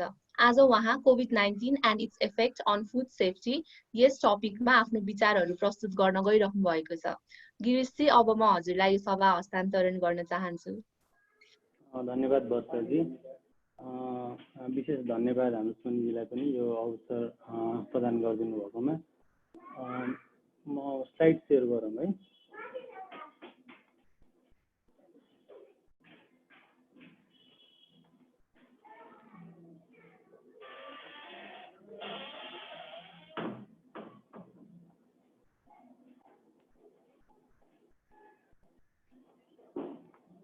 मेरो पर्सनल इन्ट्रोडक्सनबाट सुरु गर्नुपर्दाखेरि चाहिँ म फुड टेक्नोलोजिस्ट नै भएँ, मेरो एकाडेमिक ब्याकग्राउन्ड र त्यसपछि आफ्टर बिटेक चाहिँ म करेन्टली एमबिएमा इट्स इन प्रोग्रेस, अलिकति बाँकी छ एमबिएको कोर्स र करिब 4-5 वर्ष चाहिँ म्यानुफ्याक्चरिङ इन्डस्ट्री विशेष गरी फुडमै कार्यरत भएर चाहिँ अहिले रिसेन्टली त्योभन्दा पनि अगाडि चाहिँ करिब 2 वर्ष जति चाहिँ आइएसओ सर्टिफिकेसन सेक्टरमा एक्सपोज भएर चाहिँ अहिले आफ्नो स्टार्टअप हामीले गरेको छौँ। हाम्रो बााउन्ड्री भनेको चाहिँ आइएसओ सर्टिफिकेसनमा धेरै स्ट्यान्डर्ड हुन्छ र पर्सनल्ली मेरो चाहिँ I am certified under 4 different standard. एउटा चाहिँ क्वालिटी म्यानेजमेन्ट सिस्टम 9001, आइएसओ 22000 भन्ने चाहिँ स्पेसिफिकल्ली यो चाहिँ फुड सेफ्टीलाई नै डिजाइन टार्गेट गरेर डिजाइन गरेको स्ट्यान्डर्ड भयो। त्योभन्दा बाहेकको इन्भाइरोमेन्ट म्यानेजमेन्ट 14001 र अकुपेसनल हेल्थ सेफ्टी 45001 जो हाम्रो स्कोपमा परेको सर्टिफिकेसन भयो। आजको टपिकमा चाहिँ हामीले effect of COVID on food safety security म साइड बाई साइड लगेँ, किनभने सेफ्टी भन्दा पनि यहाँ विशेष गरी सेक्युरिटीकै चर्चा भएको भएर चाहिँ मैले त्यही अनुसारले नेचुरल कन्टेन्ट प्रिपेयर गर्ने मैले कोसिस गरेको छु। र आजको यस मेटेरियल प्रिपरेसनको लागि म विशेष धन्यवाद हाम्रो सहकर्मी हुनुहुन्छ रविन श्रेष्ठ, उहाँलाई पनि दिन चाहन्छु। र यहाँ मैले सुरुमा इन्क्लुड भएको कुरा भनेको चाहिँ यो IFPRI जुन इन्स्टिट्युट छ उहाँको हाम्रो डाइरेक्टर जेनरलले चाहिँ एउटा के स्टेटमेन्ट दिनुभएको छ भन्दाखेरि यो जुन 6-7 महिनाको सिचुएसन भयो, लकडाउन सिचुएसन, पेन्डेमिक सिचुएसन, यसले गर्दाखेरि ग्लोबल इकोनोमी प्लस अब फुड सेक्युरिटीमा धेरै ठुलो इम्प्याक्ट परेको छ। र त्यो सिचुएसन भन्दा अगाडि हामी जुन लेभलमा थियौँ, हामीले जुन लेभलको हाम्रो रोल रेस्पोन्सिबिलिटी थियो, अब त्यसले मात्रै पुगेन। अब त्यसलाई चाहिँ हामीले चाहिँ डबल अथवा ट्रिपल इफोर्ट चाहिँ हामीले इन्डिभिजुअल लेभलबाट ल्याउनु पर्ने हुन्छ। जसले जति सक्छ त्यो लेभलको ल्याउनु पर्ने हुन्छ। जहिले पनि अब सरकारले यो गरेन त्यो गरेन भन्नुभन्दा पनि हाम्रो रेस्पोन्सिबिलिटी, पर्सनल रेस्पोन्सिबिलिटी के हो बुझेर चाहिँ यसलाई चाहिँ समाधानतिर लानुपर्छ कि भन्ने एउटा इक्जाम्पल मैले न्युजमा सुनेको थिएँ। हाम्रो जुन लकडाउनको बेलामा चाहिँ हाम्रो उता के अरे भ्याली बाहिर जानुहुने हिँडेर जानुहुने यात्रुहरूलाई चाहिँ त्यहाँ एउटा उहाँले नाम खुलाउनु भएन, त्यहाँको लोकल युथ क्लब हुनुहुन्थ्यो, उहाँले चाहिँ चाहिने सामग्रीहरू चाहिँ त्यहाँ जुटाइदिनु भएको थियो। त्यो भनेको चाहिँ अब कसैको उहाँलाई नेसेसरी थिएन, अब गभर्मेन्टले गर्छ नि भनेर बस्नुभएको भए त्यो पनि इनिसिएसन हुन्थेन होला। त्यस्तो खालको इफोर्टहरू चाहिँ हामीले इन्डिभिजुअल लेभलबाट ल्याउनुपर्छ भन्ने कुरा हो। र यो जुन स्लाइड छ यो चाहिँ रेनो म्यामको कन्टेन्टसँग अलिकति डुप्लिकेट हुनसक्छ है। जस्ट इनिसिएसन हाम्रो लकडाउनको इनिसिएसनमा करिब 135 मिलियन पिपल चाहिँ they were facing acute food insecurity भने अबको जुन यो टार्गेटेड जुन प्रोजेक्टेडले जुन फिगर छ बाई द एन्ड अफ 2020 चाहिँ त्यो लगभग डबलै हुने यो सिचुएसन हामीले देखेको भएर चाहिँ so we must be concerned on this topic. एकदम सिरियस भएर नै हामीले हेर्नुपर्ने हुन्छ। र त्यसैलाई नै मध्यनजर गरेर चाहिँ युएनले चाहिँ एउटा वर्स्ट सिनेरियो अहिले over the last 50 years of पिरियडमा चाहिँ this might be the worst situation भनेर उसले के गरेको छ भने वार्निङ दिएको छ।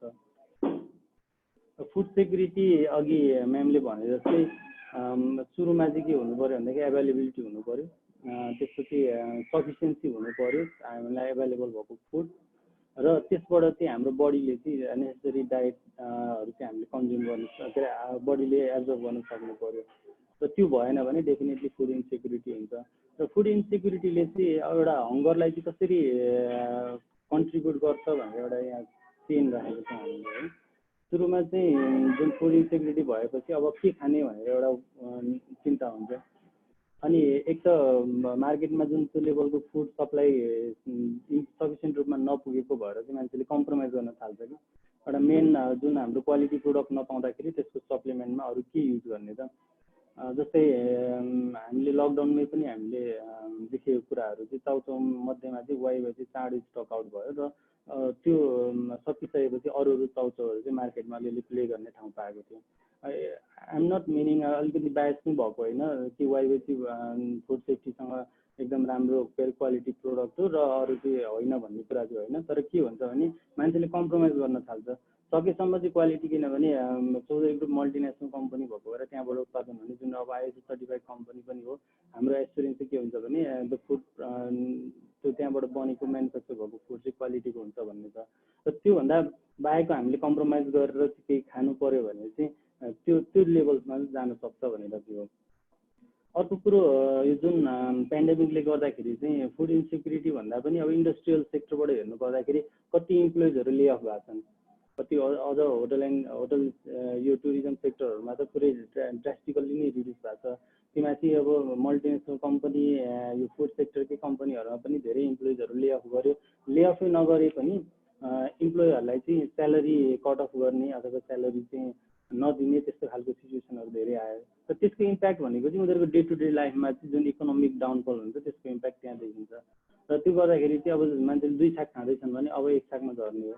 त्यो खालको कम्प्रोमाइज चाहिँ रिड्युसिङ क्वान्टिटिजमा स्किपिङ मिल्सहरूमा देख्न सक्छ र त्यसको इम्प्याक्ट अल्टिमेटली भनेको चाहिँ हङ्गर। र अब फुड एक्सपोर्टको रेस्ट्रिक्सनको कुरा छ है। यसमा मेन हाम्रो अहिले सिचुएसन के भयो भन्दाखेरि एभाइलेबिलिटी कम भयो, मार्केटमा डिमान्ड त छ किनभने खाना इट्स अ बेसिक निड है, कहिले पनि कम हुँदैन। तर त्यो डिमान्ड अनुसारको सप्लाई छैन। जुन हाम्रो बेसिक यो हाम्रो इकोनोमीमा पनि हामीले पढ्छौँ सप्लाई र डिमान्डको चाहिँ के अरे रिलेसनसिप। हाम्रो डिमान्ड छ तर सप्लाई कम भएको छ भने definitely there will be severe impact on price चाहिँ डेफिनेटली बढ्छ नै भन्ने छ। र ट्रान्सपोर्टेसन एउटा मेजर चेन हो भनेर अगाडि हाम्रो म्यामले पनि भनिसक्नु भएको छ। र त्यो ट्रान्सपोर्टेसन नि बन्द भइसकेपछि त्यो के होस् हाम्रो वाटर ट्रान्सपोर्ट होस् चाहे एयर ट्रान्सपोर्ट होस् चाहे हाम्रो अरू मिडियम ट्रान्सपोर्ट होस् सबैमा इफेक्ट देखिसकेपछि चाहिँ प्राइसमा चाहिँ अलिकति इन्क्रिमेन्ट देखिएको छ। र डाइरेक्ट र इन्डाइरेक्ट इम्प्याक्ट मैले अघि पनि भनिसकेँ है। एउटा सप्लाई र डिमान्ड चेनमा चाहिँ डाइरेक्ट इम्प्याक्ट परिसकेपछि त्यसको इम्प्याक्ट हामीले कसरी चाहिँ फुड इन्सेक्युरिटीमा अथवा हङ्गरमा त्यसले लिड गर्छ भन्ने पार्ट कभर भयो। अर्को भनेको त्यहाँबाट त्यसको इफेक्ट चाहिँ जुन किसिमले ले अफ भयो अथवा इकोनोमिक डाउनफल भयो त्यसको इफेक्ट चाहिँ मान्छेको पर्चेजिङ पावरमा आयो।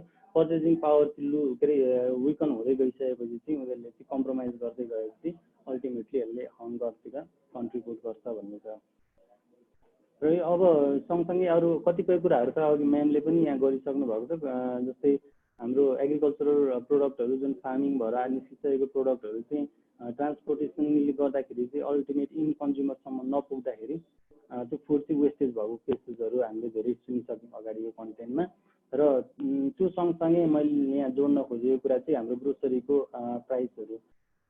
यो म्यानुफ्याक्चररले प्राइस इन्क्रिमेन्ट गरेको रेकर्ड चाहिँ छैन है। तर के हुन्छ भने म्यानुफ्याक्चररले जुन डिलरलाई दिन्छ डिलरले चाहिँ त्यहाँ एकदम मेडिएटरको रोल प्ले गरेर प्राइसिङमा खेल्ने भयो क्या त्यहाँ। अनि आर्टिफिसियल स्कार्सिटीहरू गरिदिने भयो। त्यो कुराहरू चाहिँ राम्रोसँग मोनिटर नभएको कारणले गर्दाखेरि चाहिँ हामीले ग्रोसरीमा चाहिँ प्रब्लम देखियो। एक त प्राइस इन्क्रिमेन्ट भयो, अर्को प्यानिक पर्चेजिङ हुन धेरै थाल्यो। मान्छे चाहिँ के भयो भने आत्ती अब बन्द हुने भयो, अब धेरै के अरे धेरै सामानहरू हामीले किनेर स्टक राख्नुपर्छ भन्ने खालको प्यानिक पर्चेजिङले गर्दाखेरि पनि त्यो प्राइसमा चाहिँ इम्प्याक्ट देखिएको छ। र अर्को राइटमोस्ट साइडमा चाहिँ एउटा केस छ जुन यो फिसिङको केसमा चाहिँ यसले चाहिँ कोभिडलाई चाहिँ अलिकति पोजिटिभ पनि मानेको छ। एक त यता फार्मरको सेल्स डाउन भयो अथवा त्यहाँ उनीहरूले काम गर्ने इम्प्लोइहरूको काममा इफेक्ट भयो। अनि अरू जस्तै रेस्टुरेन्टहरूमा चाहिँ जुन लेभलको र मेटेरियलहरू पुगेन भन्ने टाइपको कुराहरू छँदैछ। डार्क साइड अफ कोभिड छँदैछ। र एउटा ब्राइट साइड चाहिँ के हो भने एउटा ओसियनको इकोलोजी चाहिँ मेन्टेन भयो भन्ने किसिमको न्युज यो सायद एप्रिलतिरको न्युज मैले देखेर मैले यहाँ क्रप गरेर राखेको छु। त्यसले चाहिँ के भनेको छ भने एउटा ओसियनमा हुनुपर्ने ओसियन इकोलोजी मोस्टली प्रिडेटरहरू पेसिफिक टुना समथिङ त्यस्तो टाइपको स्पेसिसहरूले चाहिँ त्यहाँ उस्तो इकोलोजी मेन्टेन गरिरहेको केसमा चाहिँ ओभर फिसिङले गर्दाखेरि त्यो इकोलोजी ह्याम्पर भएको थियो र अहिले जुन किसिमको पज आएको छ जुन फिसिङको कुरामा चाहिँ त्यसले चाहिँ इकोलोजीलाई चाहिँ अलिकति कन्ट्रोल गरेको छ भन्ने एउटा ब्राइटर साइड पनि राखेको छ यसमा है। अब पेन्डेमिक आयो कोभिड, अब यो त हामीले एक्सटर्नल इस्यु भयो, हामीले कन्ट्रोल गर्ने ठाउँ छैन, हाम्रो कन्ट्रोलमा छैन, तर त्यसलाई चाहिँ हामीले कसरी प्रिभेन्ट गर्ने, आफूलाई एडप्ट कसरी गर्ने। अब लकडाउन भनेर सरकारले जुन दिएको छ solution, that is not actually solution है। कि त लकडाउन भएर चाहिँ अब टेस्ट रेटलाई बढाएर सबैलाई टेस्ट गरेर एउटा सेफ इन्भाइरोमेन्ट क्रिएट गरेर चाहिँ अपरेसन अगाडि बढाउनु सक्नु पर्थ्यो, तर त्यो पनि भएन। अब केसमा चाहिँ के गर्नु पर्यो भने अपरेसनलाई पुरै बन्द हुन चाहिँ नरोक्ने, किनभने अहिले मोस्टली इन्डस्ट्रीहरूले एप्लाई गरेको नियम पनि यही हो है। एकदम सेफ इन्भाइरोमेन्ट राखेर पर्सनल प्रोटेक्सन इक्विपमेन्टहरू, मास्क, के अरे हेयरनेटहरू, ग्लोभ्सहरू, सबै एप्रोनहरू युज गरेर चाहिँ अनि ह्यान्ड सेनिटाइजरहरू युज गर्ने, अनि एन्ट्री हुनुभन्दा अगाडि सुरुमा थर्मोमिटरले के अरे हाम्रो ज्वरो नाप्नेदेखि लिएर पिसिआर टेस्टहरू गरेर चाहिँ त्यहाँ अपरेसनलाई चाहिँ रोक्न भएन र बाँकी जति पनि छ सेफगार्ड चाहिँ हामीले चाहिँ अप्नाउनु पर्यो। त्यो भयो भने चाहिँ हामीले यो फुड क्राइसिसलाई चाहिँ अलिकति प्रिजर्भ गर्न सकिन्छ भन्ने कुरा छ। अर्को कम्युनिकेसन सेन्टरको कुरा पनि हामीले राखेको छौँ। यो कम्युनिकेसन सेन्टर हामीलाई थाहा छ, जुन दिनै हामीले अपडेटहरू चेक गर्ने गर्छौँ, कतिजना चाहिँ इन्फेक्टेड भयो, कतिजना क्योर भयो, कतिजना फ्याटल केसेसहरू आयो, कतिवटा न्यू केसेसहरू आयो, अथवा कतिवटा नयाँ किसिमको पेन्डेमिक पनि फोरकास्ट हुनसक्छ यो कम्युनिकेसन सेन्टरबाट। र त्यसको लागि त्यो कम्युनिकेसन चाहिँ एकदम इफिसियन्ट हुनु पर्यो राम्रोसँग, र अर्को चाहिँ इम्पार्सियल हुनु पर्यो, त्यसमा कुनै किसिमको बायस हुनु भएन। र अर्को छ हामीले चाहिँ अब रियाक्टिभ, अबको यो जुन सिचुएसनलाई ह्यान्डल गर्न त हामी रियाक्टिभ त हुनु जरुरी छ, तर अब फेरि नेक्स्ट सिचुएसन आउन नसक्ला भन्न सकिन्न। त्यसको लागि चाहिँ हामीले प्रोएक्टिभली पनि सोच्नु पर्यो। प्रोएक्टिभली सोच्दाखेरि चाहिँ त्यसमा चाहिँ अघि मैले स्टार्टिङमै भनेको थिएँ, सबैको आफ्नो आफ्नो किसिमको चाहिँ रेस्पोन्सिबिलिटी हुन्छ र आफ्नो रेस्पोन्सिबिलिटीमा अब हामीले चाहिँ अब त्यस्तो किसिमको पेन्डेमिक केही आयो भने त्यो अनुसारको रिजर्भ फन्डहरू केही राख्ने कि, अनि त्यसको लागि चाहिँ हामीले सेफगार्डको लागि चाहिँ सेफली हामीले के अरे वर्क इन्भाइरोमेन्टमा छिर्नको लागि हामीले हाम्रो साइडबाट प्रिपरेसन के गर्न सकिन्छ, अथवा हाम्रो सरकार अथवा गभर्मेन्टको साइडबाट पनि जुन तलपट्टि लेफ्ट साइडमा राखेको छ एउटा जो टार्गेटेड पपुलेसन छ, जसले चाहिँ लकडाउनले गर्दाखेरि एकदमै सिभियर इम्प्याक्ट परेको फ्यामिलिजहरू अथवा टार्गेटेड पपुलेसन छ, उसलाई चाहिँ जुन सप्लाई अथवा यो जुन फुडको जुन सफिसियन्सी छ त्यसलाई मेन्टेन गर्नको लागि चाहिँ सफिसियन्ट रोल प्ले गर्नु पर्यो। आर्टिफिसियल स्कार्सिटीलाई हुन नदिनको लागि नियमित मोनिटरिङ गर्नु पर्यो। प्राइसमा त्यस्तो किसिमको म्यानिपुलेसन नहोस् भनेर रेगुलर मोनिटरिङ अनुगमन गर्नु पर्यो। त्यसै गरी अब फार्मिङ लेभलमा पनि सरकारले हेर्नु पर्दाखेरि चाहिँ फार्मरहरूलाई सेफ क्वालिटी इक्विपमेन्टहरू हार्भेस्टिङ गर्न अथवा प्रोडक्सन गर्नको लागि चाहिँ त्यो किसिमको इक्विपमेन्टहरू सप्लाईमा चाहिँ विशेष ध्यान दिनु पर्यो है। र लास्टमा त ग्लोबलाइजेसनको अघि हाम्रो सुरुमा सुशीला म्यामले भन्नुभएको थियो, ग्लोबलाइजेसन भन्दा लोकलाइजेसनमा हामीले बेसी फोकस हुनुपर्छ। एक्ज्याक्टली हुनु त पर्छ नै, तर अहिलेको बिजनेस कुन मोडमा गएको छ भन्दाखेरि ग्लोबलाइजेसनमा गएकै छ। बिजनेस पोइन्ट अफ भ्यूबाट हेर्ने हो भने चाहिँ local supply is not enough. Having said that है, तर फुड सेफ्टीको केसमा, फुड क्राइसिसको केसमा चाहिँ जतिसक्दो लोकल जान सक्यो त्यति चाहिँ फाइदा छँदैछ। तर अब ग्लोबलाइजेसनको कन्टेक्समा पनि फ्री ट्रेड जुन ब्यारियरहरू छ त्यो ब्यारियरहरूलाई हटाएर फ्री ट्रेडहरूको चाहिँ पोलिसीहरू आउनु पर्यो। त्यो किसिमको ट्याक्सेसहरूमा चाहिँ गभर्मेन्टले चाहिँ त्यो छुटहरू दिनु पर्यो। त्यो किसिमको भयो भने चाहिँ डेफिनेटली हामी चाहिँ प्रोएक्टिभ प्लान पनि हुने भयो, रिएक्टिभ प्लान पनि हुने भयो। यसरी चाहिँ हामीले कोभिडलाई चाहिँ ओभरअल च्यालेन्ज गर्न सकिन्छ in relation to food safety and security, दुईटालाई मैले यहाँ कम्बाइन गरेर राखेको छु। So the content I took here is the referencing, यो चारवटा कन्टेन्टलाई हामीले रिफरेन्स गरेर बनाएको कन्टेन्ट भयो। सो एनी फर्दर क्वेसन्स त्यस्तो केही छ भने चाहिँ यहाँ राखिदिनु होला, नभए at the end of the session हामी डिस्कस गर्ने नै छौँ त्यसको बारेमा। Thank you.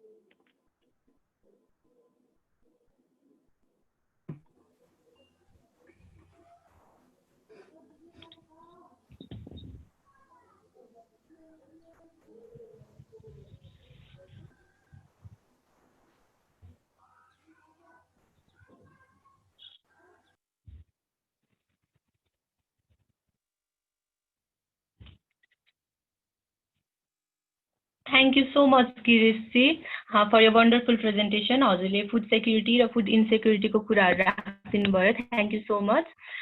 र अब आजको हाम्रो अन्तिम स्पिकरतर्फ जान चाहन्छु. हाम्रो आजको अन्तिम स्पिकर हुनुहुन्छ मिस्टर सन्देश सुवेदी. उहाँ टिम भर्मिपोनिक्समा को-फाउन्डर हुनुहुन्छ र आजको उहाँको टपिक रहेको छ reducing food waste at home, reduce, reuse and recycle. सन्देशजी, अब म हजुरलाई यो सभा हस्तान्तरण गर्न चाहन्छु. Thank you, Barshaji.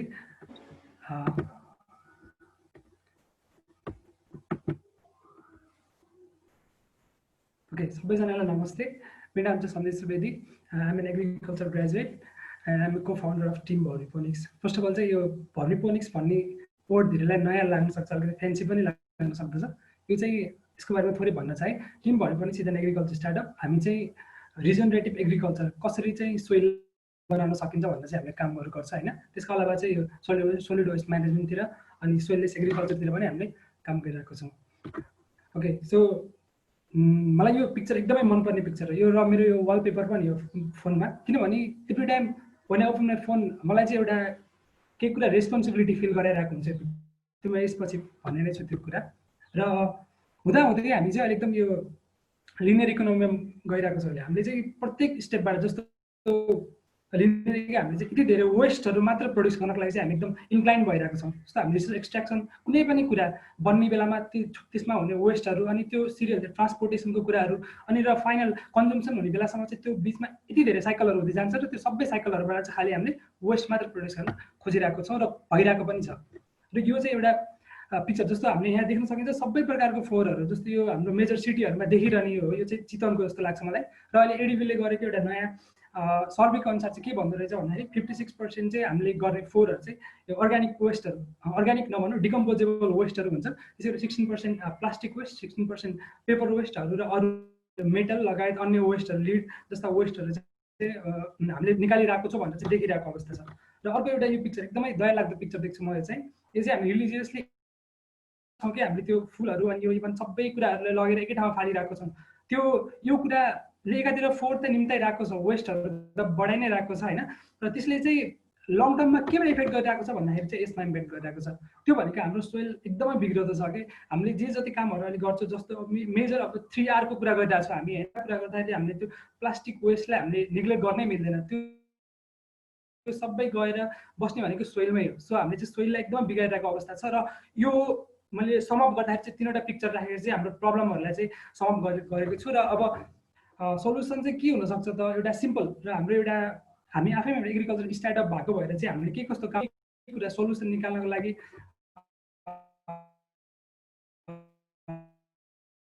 भनेर चाहिँ म स्टार्ट गर्न चाहेँ. र सक्यो थोरै निकाल्ने जस्तो जे कुरा हामी युज गर्ने जस्तो सानो कुराहरू हुन्छ नि. अब consume local and seasonal product हामीसँग जे छ अहिले त्यही कुराहरूमा हामी फोकस गरेर जस्तो ट्रेनिङ्सहरू दिन्छौँ फार्मर्सहरूलाई, स्टुडेन्टहरूलाई. अनि त्यहाँ गएर चाहिँ हामीले यो सबै कुराहरू सिकाउँछौँ. अनि बाई एन्ड सेल सकेसम्म चाहिँ सेकेन्ड ह्यान्ड प्रोडक्ट हामीलाई चाहिँ त्यो प्रोडक्ट किन्न जरुरी छ कि छैन भनेर चाहिँ हामीले सोध्नुपर्ने हुन्छ होइन. अनि आफ्नो घरबाट नै सुरु गर्ने भनेर चाहिँ हामीले यो बच्चाहरूलाई ट्रेनिङ दिने कारण पनि त्यही हो. किनभने तिनीहरूलाई सोलिड वेस्ट म्यानेजमेन्टको बारेमा र त्यसले पछि कस्तो इम्प्याक्ट पारिरहेको छ सोइलमा अनि यो सोइल इकोसिस्टम अनि इन्भाइरोमेन्टल इकोसिस्टम भनेर सिकायो भने चाहिँ त्यसले चाहिँ राम्रो इम्प्याक्ट दिन सक्छ भनेर चाहिँ हामी बिलिभ गर्छौँ होइन.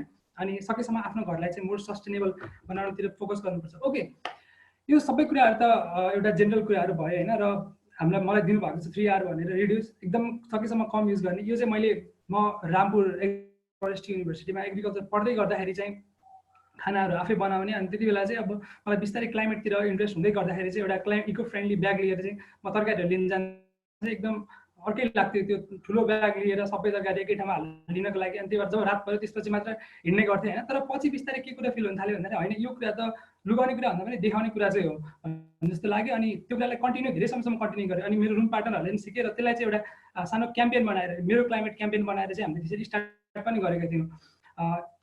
यसरी युज गर्न सकिन्छ. अनि अर्को भनेको रियुज जस्तो एकदमै प्लास्टिक बोतल भयो, एउटा बोतल लिएर हामीले त्यो बोतललाई धेरै समयसम्म त्यही बोतल युज गरेर राख्न सक्छौँ होइन. मैले पछि यसको फोटोहरू पनि राखेको छु जसले चाहिँ हाम्रो फार्ममा कसरी चाहिँ हामीले गरिरहेको छौँ भनेर होइन. जस्तो अब रियुजको कुरा गर्ने भने मेरो घरमा पनि हजुरबा हजुरआमाले चाहिँ धेरै पहिलाको बट्टाहरू पनि राखिराख्न खोज्नुहुन्छ अनि काठमाडौँ के छ भनेर पठाइदिएको छ भने पनि त्यो बट्टा चाहिँ राखेको छ कि नै भनेर उ गरिराख्नु भएको हुन्छ। त्यसले चाहिँ एकदम राम्रो इम्प्याक्ट दिइरहेको हुन्छ पछि, किनभने त्यसलाई चाहिँ हामीले फेरि एउटै कुरालाई युज गर्दाखेरि चाहिँ वेस्ट स्वतः कम भएर आउने भयो हैन। अर्को भनेको रिसाइकल छ। हामी चाहिँ सोलिड वेस्ट म्यानेजमेन्ट भन्दा बित्तिकै वेस्टको कुरा गर्दा बित्तिकै हामी एकदम मोर हुने रिसाइकल मात्र हो भनेर पनि सोचिरहेको हुन्छ। रिसाइकल एकदमै राम्रो अप्सन हो। जस्तो नयाँ प्रोडक्टहरू बनाउन सकिन्छ। मेजर भनेको कम्पोस्टिङ हो र हाम्रो स्टार्टअप पनि अहिले एकदम फोकस भइरहेको चाहिँ कम्पोस्टिङमै हो हैन। र यो सबै कुराहरू भन्दा मलाई एकदम इम्पोर्टेन्ट लाग्ने कुराहरू 3R भन्दा माथि चाहिँ रिथिङ्क हो। यो कुरा मलाई साँच्चै चाहिएको छ कि नै। जुत्ता किन्न जान्दैछु भने मलाई एउटा त्यो जुत्ता चाहिएको छ किन, जुत्ता त किन्नु होला, त्योसँग आउने प्लास्टिकहरू इभन बाहिरबाट निकालेको त्यो सोल कभरिङ कुराहरू त्यो सबै कुरा चाहिएको छ किन। र मैले जे स्टेप गर्दैछु आज बिहान उठेबाट मैले जे काम गर्दैछु दिनमा अनि मेरो चाहिँ वेस्ट प्रोडक्सनमा कस्तो रोल हुन्छ, मैले कसरी चाहिँ मिनिमाइज गर्न सक्छु भनेर चाहिँ एकपटक चाहिँ हामीले रिथिङ गऱ्यो भने चाहिँ त्यो वेस्ट कम गर्न सकिन्छ जस्तो लाग्छ हैन। र यो मैले घरमा हाम्रो फार्म पनि यसमै काम गरिरहेको छ भर्मी कम्पोस्टिङ। जति फोहोरहरू निस्किन्छ घरमा निस्किने फोहोरहरूलाई चाहिँ सजिलै तपाईँहरूले कम्पोस्टिङ गर्न सक्नुहुन्छ। त्यसलाई बाहिर दिनु पनि अर्थम्स यो अर्थम्सको थ्रुबाट भर्मी कम्पोस्टिङ अर्थम्सको थ्रुबाट अर्थम्सलाई खुवाएर चाहिँ मल निकाल्न सकिन्छ र यसले मल फेरि हाम्रै गमलामा अथवा बाहिर सेल पनि गर्न सकिन्छ। सो यो एफिसिएन्ट वे अफ रिसाइक्लिङ यो डिकम्पोजेबल वेस्टेज हो। अनि अरू भनेको यो हाम्रो टिम मेम्बरले चाहिँ हामीले यसरी पनि काम गरिरहेको छ। जति प्लास्टिकहरू हामी बजारमा भेटाउँछौँ अथवा फार्ममा वरिपरि भेटिने सबैलाई चाहिँ हामीले लिएर त्यसलाई चाहिँ एउटा गमला जस्तो बनाएर चाहिँ प्लान्ट उब्जाइरहेको छौँ। र त्यो प्लान्टलाई अब कति इन्डोर प्लान्टहरू पनि हुन्छ हैन। अनि त्यसलाई चाहिँ यसरी कोटहरू गरेर अनि त्यसपछि रेस्टुरेन्टहरूको लोगोहरू राखिदिएर त्यसरी पनि रेस्टुरेन्टहरूमा हामीले रिच गरिरहेको छौँ हैन। अनि यो जस्तो रिसेन्टली हामीले यो लकडाउनमै हामीले यो भान्साको फोहोर कहाँ जान्छ भनेर चाहिँ चलाएको थियो। सो यो त फोटो स्टोरी थियो हैन। अनि तपाईँको घरमा चाहिँ कसरी चाहिँ फोहोरहरूलाई म्यानेज गरिरहनु भएको छ, घटाइराख्नु भएको छ भनेर चाहिँ हाम्रो त्यो एम थियो। अनि यति धेरै यतापट्टि राइटमा देख्नु भएको सबैहरूले चाहिँ फोटो पठाउनु भएको। सो यो कुराले उहाँहरूलाई चाहिँ मैले यो राख्नै पर्ने, किनभने उहाँहरू चाहिँ हामीले त्यो गार्जियन अफ द नेचर भनेर पनि गरेको छ। र तपाईँहरूले हाम्रो पेजमा गएर हेर्नुभयो भने पनि एकदमै अमेजिङ आइडियाहरू छ कसरी चाहिँ फोहोरलाई युज गरिरहनु भएको छ र रिड्युस गरिरहनु भएको छ भनेर। सो त्यसको लागि चाहिँ मैले राखेको हो।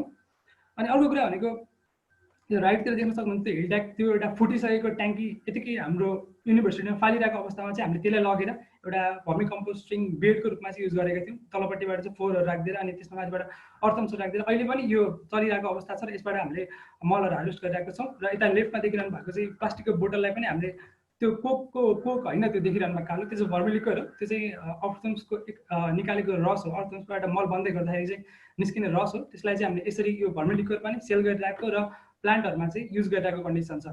यसरी चाहिँ हामीले यो पनि एउटा रियुज अन्तर्गत पर्ने भएको भएर चाहिँ मैले यसमा राखेको हो।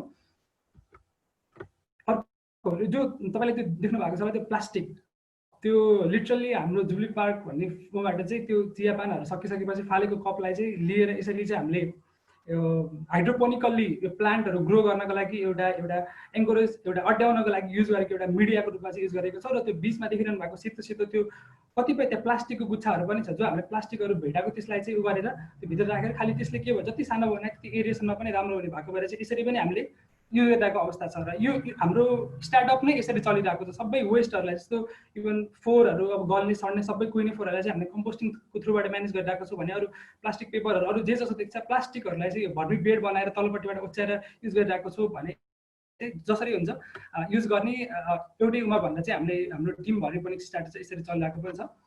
अनि यो राख्नुको अर्को उद्देश्य भनेको चाहिँ त्यो बिचमा देखिरहनु भएको छ त्यो चाहिँ त्यो के भन्छ त्यसलाई त्यो प्रिन्ट गरिसकेपछि त्यो एउटा ब्यानर हो। त्यो ब्यानर प्रिन्ट गरेर यतिकै फालिसक्यो त्यसलाई चाहिँ अब फर्दर युज त्यो डिकम्पोजै हुँदैन फर्दर युज सक्ने भएको भएर हामीले चाहिँ त्यो तलपट्टिबाट राखेर सबै मैले यो सबै पिक्चर यसमा देखेको छैन त्यो तलपट्टिबाट चाहिँ त्यसमा त्यो बेडमा बिछाएर त्यहाँ चाहिँ पानी जम्ने गराएर अनि यसरी चाहिँ हाइड्रोपोनिकल्ली सोइललेस तरिकाबाट चाहिँ हामीले यसरी प्लान्टहरू ग्रो गरिरहेको छौँ।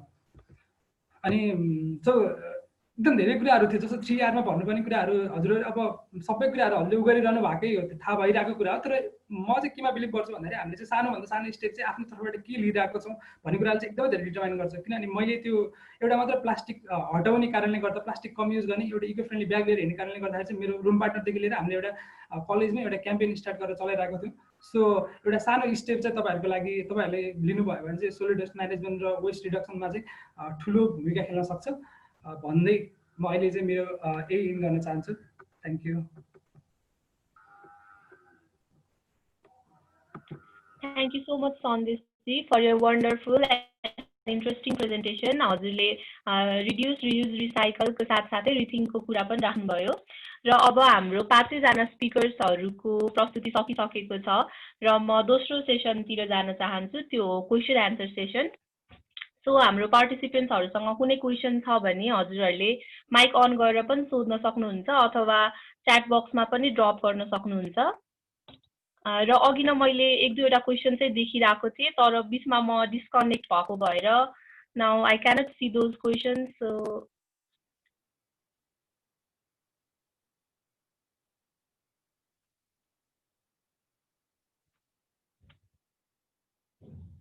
हेलो मेरो भोइस आइरहेको छ है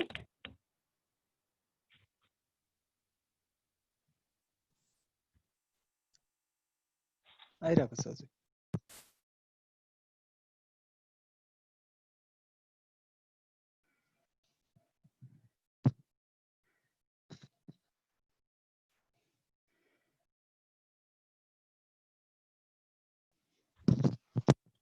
I can see some questions. Okay, so lots of people are wasting lots of food in hotels, marriage parties, many programs and in lots of parties. My question is, can we make a rule in that place of in hotels that you have to pay more if you waste food? So I think question रहेको छ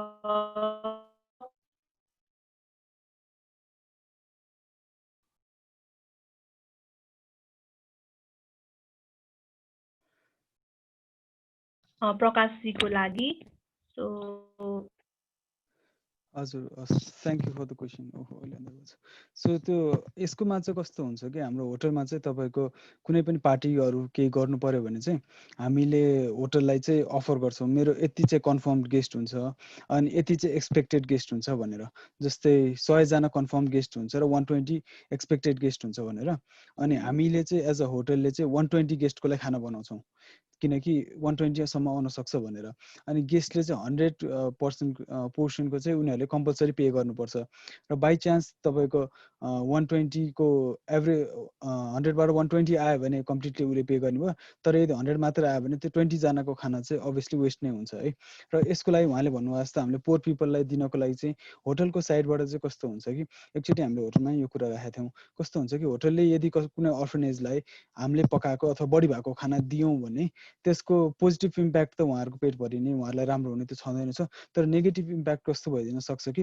भोलि गएर by chance कोही बिरामी भइदिएला अथवा पुरानो खाना दिइदेला भनेर जुन त्यो होटलको इमेज चाहिँ बिग्रिने भएको कारणले चाहिँ त्यस्तो चिज नगर्ने हो चाहिँ एउटा चाहिँ त्यो रिजन पनि हो र रह्यो पे गराउने कुरा चाहिँ यो चाहिँ हामीले होटलले त अभियसली त्यो लायबल हुँदैन होला मेरो विचारमा होइन तर एज अ गेस्ट मैले यदि 120 जना चाहिँ आउन सक्छ भनेर 100 जना मात्रै आइदियो भने त्यो 20 पिपलको खाना पेमेन्ट चाहिँ एज अ गेस्टले गराउने रुल चाहिँ होटलले साथ गराउन सक्छ किनकि होटलले त्यो बेनिफिट होला तर मेरो पोइन्ट एक्ज्याक्टली चाहिँ के हो कि यसमा चाहिँ कस्तो हुन्छ तपाईँले होटललाई त्यो खाना पोर पिपललाई दे भन्ने बित्तिकै त्यसको त्यो सर्टेन फ्याक्टर्सहरू हुन्छ क्या जो चाहिँ होटलले धेरै कन्सिडर गर्नुपर्छ दिनु अगाडि अनि त्यही भएर चाहिँ यो चाहिँ एक्ज्याक्टली होटलको साइडबाट चाहिँ पोसिबल हुँदैन तर गेस्टको साइडबाट चाहिँ उनीहरूले त्यो 20 पिपलको लागि खाना बढी भएको छ ल ठिक छ म त्यो पोर पिपललाई दिन्छु भनेर गेस्टले चाहिँ त्यो 20 पिपलको खाना लिइदिएर गेस्टले उसलाई दिन चाहिँ त्यो चाहिँ सकिन्छ फेरि त्यसको साइडबाट चाहिँ त्यस्तो हुनसक्छ त्यही नै हो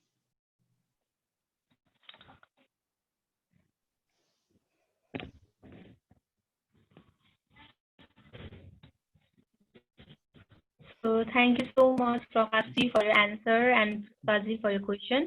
So हामीसँग अरु पनि क्वेशन छ भने हजुरहरूले माइक अन गरेर सोध्न सक्नुहुन्छ अथवा च्याट बक्समा ड्रप गरिदिन सक्नुहुन्छ सो कुनै पनि पार्टिसिपेन्ट्सलाई कुनै स्पिकरसँग अथवा हाम्रो वेबिनारको टपिक रिलेटेड केही क्वेशन छ भने राखिदिन सक्नुहुन्छ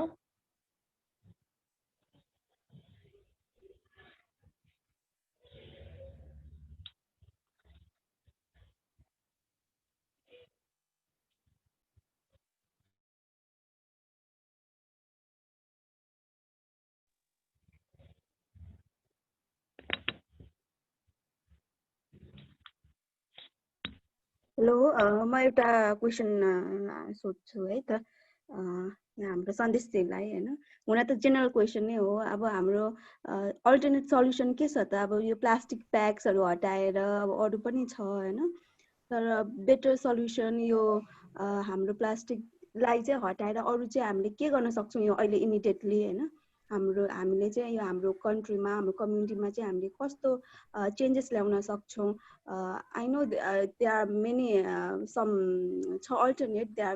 alternates but अब अझ त्यसलाई पनि सबैको सामु हैन यो मेसेज चाहिँ स्प्रेड गर्न सबैलाई कनेक्ट गर्न र यो प्लास्टिक चाहिँ सकेसम्म नचलाउँ भन्नको लागि चाहिँ हामीले कसरी सबैलाई चाहिँ अवेयर गर्न सक्छौं हजुर यही क्वेशन छ thank you first of all हामीलाई चाहिँ के लाग्छ भन्दाखेरि हामीले स्टुडेन्टहरुलाई गएर यो सोलिड वेस्ट म्यानेजमेन्टको बारेमा सिकाउने भनेको मेन कुरा के भन्दाखेरि यदि हामीले सानो उमेरमै स्टुडेन्टहरुको माइन्डमा चाहिँ एउटा क्लाइमेट तर्फ चाहिँ तिनीहरुको पनि एउटा कर्तव्य छ भनेर फिल गराउन सक्यो भने पछि त्यसले चाहिँ पछि बढ्दै गइरहँदाखेरि चाहिँ उनीहरुले त्यो हिसाबले त्यसलाई अवलम्बन गर्छन् भनेर सोच्ने हैन जस्तो अब हामीसँग प्लास्टिकलाई अहिलेकै केसमा एकदम सबै तरिकाले गरौँ भन्ने त्यो त्यति सहज नहोला किनभने हामीले युज गर्न सजिलो छ हैन तर यसको लङ टर्म इफेक्ट हेर्नु भने एकदमै खतम नै हुनेवाला जस्तो हाम्रो सोइललाई यति धेरै गरिरहेको छ अहिले प्लास्टिकले हैन अनि तर के हुन सक्छ भन्दाखेरि अब हामीले चाहिँ प्याकिङको रूपमा युज गर्यो भने जस्तो जनरली फुडहरु प्याक गर्नको लागि यताउता अरु कुराहरु प्याक गर्नको लागि चाहिँ हामीले अब अहिले कति यो नयाँ भेन्चरहरु पनि देखिरहेको छ इनोभेटिभ भेन्चरहरु जसले चाहिँ यो केराको पातहरुबाट प्याक गरेर हैन जनरली प्लास्टिकको सट्टामा सिम्पली त्यो एउटा कुराले पनि कति धेरै प्लास्टिकहरु रिड्युस गर्नले हेल्प गरिरहेको छ हैन अनि अरु कुरा भनेको मैले पर्सनली एउटा ठुलो ब्यागमा सबै सामानहरु हाल्दा चाहिँ कति धेरै प्लास्टिकहरु डिस्कार्ड गर्न सकिदो रहेछ यदि आइरहेको प्लास्टिकहरु पनि जम्मा गरेर लगेर त्यही पसरीलाई दिँदाखेरि उनीहरु कति ह्यापी हुन्छ र उल्टे हैन त्यसले पनि फेरि युज गर्न पाउँछ सो यसरी आफ्नो तर्फबाट चाहिँ यिनै कुराहरु सानो स्टेप्सहरु लिन सकिन्छ हैन दो त्यति ठुलो एमाउन्टमा उ गर्न सक्ने भन्दा पनि सानो स्टेपबाटै गर्नुपर्छ जस्तो लाग्छ मलाई चाहिँ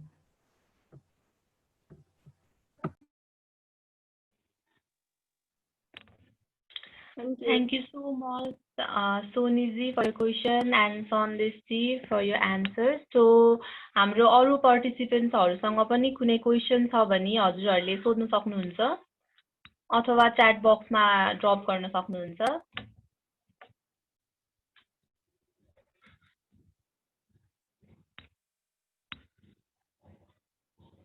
So, कुनै पनि स्पिकरसँग केही क्वेशन छ भने हजुरहरुले त्यो क्वेशन राख्न सक्नुहुन्छ because we have certain time limit so if you have any question you can drop it on the chat box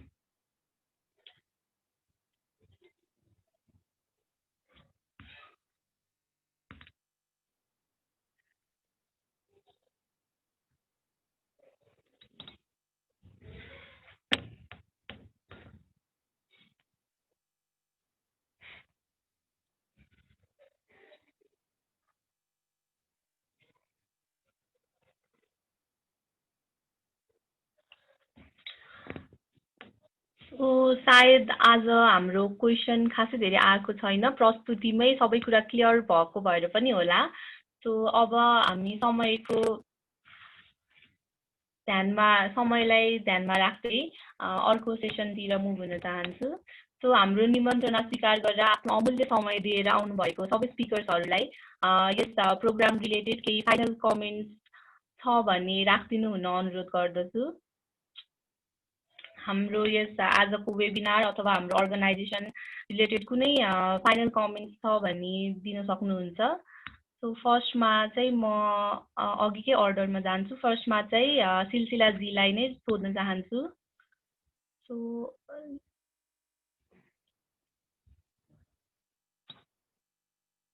so I think सिलसिला जी डिस्कनेक्टेड हुनुभएको छ सो म रेणु म्यामतिर जान चाहन्छु हजुरलाई आजको यस वेबिनार अथवा हाम्रो अर्गनाइजेसनको बारेमा केही फाइनल कमेन्ट्स छ भने प्लिज राख्दिनु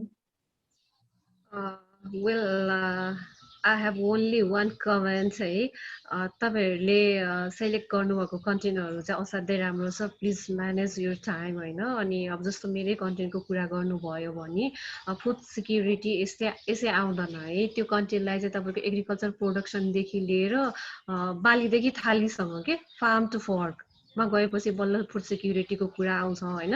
अनि अब टेन्टेटिभली 10 to 12 or 15 मिनट्समा चाहिँ यो कन्टेन्टहरू भ्याउन गाह्रो हुन्छ हैन। अब आगामी अर्को वेबिनारहरू तपाईँहरूले कलेक्ट गर्दा चाहिँ कन्टेन्ट वाइज चाहिँ टाइम चाहिँ एकदम म्यानेज गरिदिनु होला हैन। अब हामीले भन्दै अलिकति टाइम जान्छ एउटा हैन। अनि अर्को चाहिँ हामीले चाहिँ पावर पोइन्ट प्रिपेयर गर्ने बेलामा पनि त्यसलाई सकेसम्म समराइज गरिराखेका हुन्छौँ हैन। अब त्यो समराइज गरेकै पावर पोइन्ट भन्दा पनि टेक अ टाइम के। अब हामीलाई कन्टेन्ट फुलफिल भएन कि अथवा एटेन्डेन्सहरूले बुझ्दैन कि हैन। किनभने अहिले उठाउनु भएको विषयवस्तुहरू एकदम सेन्सिटिभ हो कि, किनभने यो पेन्डेमिकबाट हामी आफै पनि त गुज्रिरहेछौँ नि। त्यही भएर जस्ट जेनरल फिड हैन, टाइम चाहिँ एकदम म्यानेज गरेर गराइदिनु होला। अथवा तपाईँहरूले चाहिँ सुरुमै सेसन ओपनिङ गर्ने बेलामा चाहिँ तपाईँको टाइम चाहिँ यति लिमिट छ, यो टाइममा चाहिँ सकेसम्म म्यानेज गराइदिनु होला भनेर अलिकति अवेर सुरुमै गराइदिनु भयो भने चाहिँ प्रेजेन्टिजहरू चाहिँ अलिकति अवेर हुनुहुन्छ जस्तो लाग्छ। अरू चाहिँ अब कतिपय चिजहरू थाहा भइरहेको चिजहरू थियो होइन, अनि कतिपय नयाँ चिजहरू नै थियो जुन चाहिँ हामी आफैसँग रिलेटेड र आफैले चाहिँ व्यवहारमा अपनाउनु पर्ने चिजहरू चाहिँ यो सेसनबाट आयो। त्यसको लागि चाहिँ अर्गनाइजर कमिटीलाई चाहिँ would like to thank you so much भन्न चाहन्छु। That's it.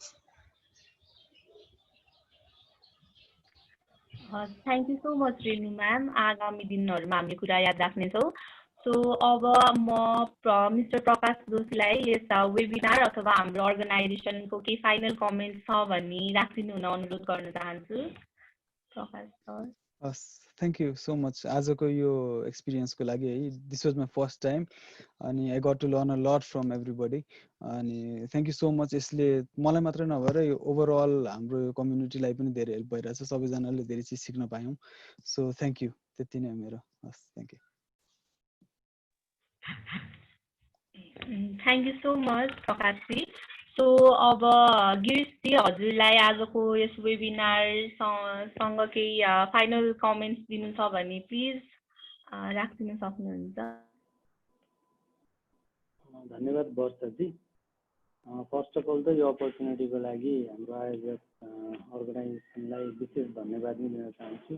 र अघि रेणु म्यामले भने जस्तै एउटा टाइमको लिमिटेसन चाहिँ हुन्छ नि। हामीले एज अ प्रेजेन्टर कन्टेन्टहरू रेडी गर्दाखेरि चाहिँ छुटाउनै नहुने पार्टहरू चाहिँ हामीले राखेकै हुन्छ र त्यसलाई चाहिँ सकेसम्म पार्टिसिपेन्टले बुझ्दै भएर हामीले त्यसलाई क्ल्यारिफाई गरेको हुन्छौँ। र गर्दा गर्दै अलिकति टाइममा चाहिँ त्यो तलमाथि भएको केसमा चाहिँ आइएम सरी फर द्याट है आजको लागि चाहिँ। र अब सिक्नुपर्ने कुराहरूमा चाहिँ मैले पर्सनली पनि धेरै कुराहरू चाहिँ मैले सिकेँ र कतिपय सिकेको कुराहरू चाहिँ रियलाइज पनि भयो।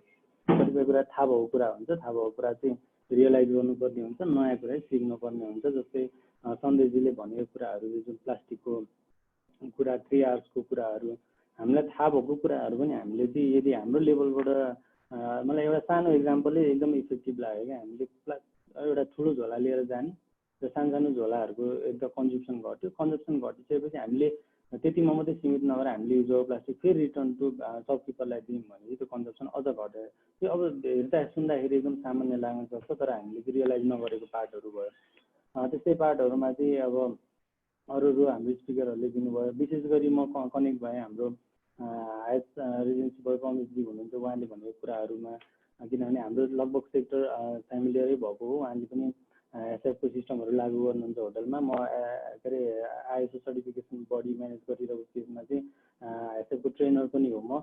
र त्यो हिसाबले जुन होटलको प्र्याक्टिसहरू चाहिँ हामीले अरू ट्रेनीहरूलाई पनि दिइरहेको हुन्छौँ। र त्यसमा मलाई केही एडिसनल प्लस पोइन्टहरू पनि मैले त्यसबाट पाएको छु। र त्यसको लागि चाहिँ हाम्रो सरलाई पनि धेरै धेरै धन्यवाद। र overall the programme was very much effective. I hope पार्टिसिपेन्टले पनि त्यसलाई चाहिँ राम्रोसँग सुनेर चाहिँ त्यसलाई अब व्यवहारमा उतार्नुहुन्छ भन्ने मैले आशा राखेको छु। र ओभरअल कमेन्ट चाहिँ गर्नुपर्दाखेरि त्यस्तो अब नेगेटिभमा केही पनि छैन। अब कन्स्ट्रक्टिभ फिडब्याकमा चाहिँ म्यामले भनेको कुराहरू नै छ। ल यति भन्दै म मेरो कुरालाई चाहिँ यति गर्न चाहन्छु। धन्यवाद। Thank you so much. So अब सन्देशजी, हजुरको केही फाइनल कमेन्ट छ भने प्लिज भनिदिनु न। Thank you. त्यस्तो कमेन्ट केही पनि छैन। यस्तो कुराहरू चाहिँ एकदम सेन्सिटिभ कुराहरू, यो कुराहरू एकदम धेरै कुरा गर्नुपर्छ। भर्खर सरले भन्नुभएको जस्तो सबै कुराहरू हामीलाई थाहा भएकै हुन्छ। एउटा खालि रिभाइभ फेरि त्यो कुरा जति धेरै कुरा गऱ्यो त्यसको बारेमा जति धेरै बहस भयो मान्छेहरूको दिमागमा त्यति धेरै बसिरहने कुरा त एकपल्ट थाहा भइसकेपछि केही सर्कमस्टान्सले गर्दा त्यो बिस्तारै हट्न गइरहेको हुन्छ है।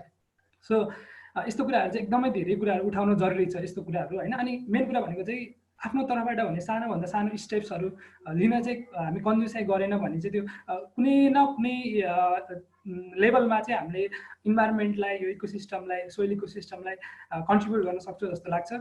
So thank you.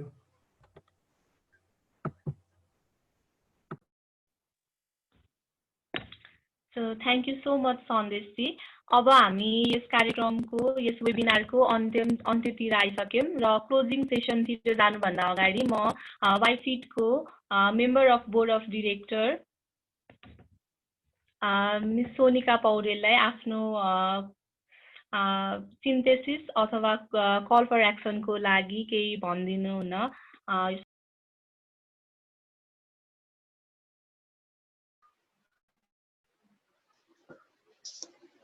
Thank you so much, Barsa.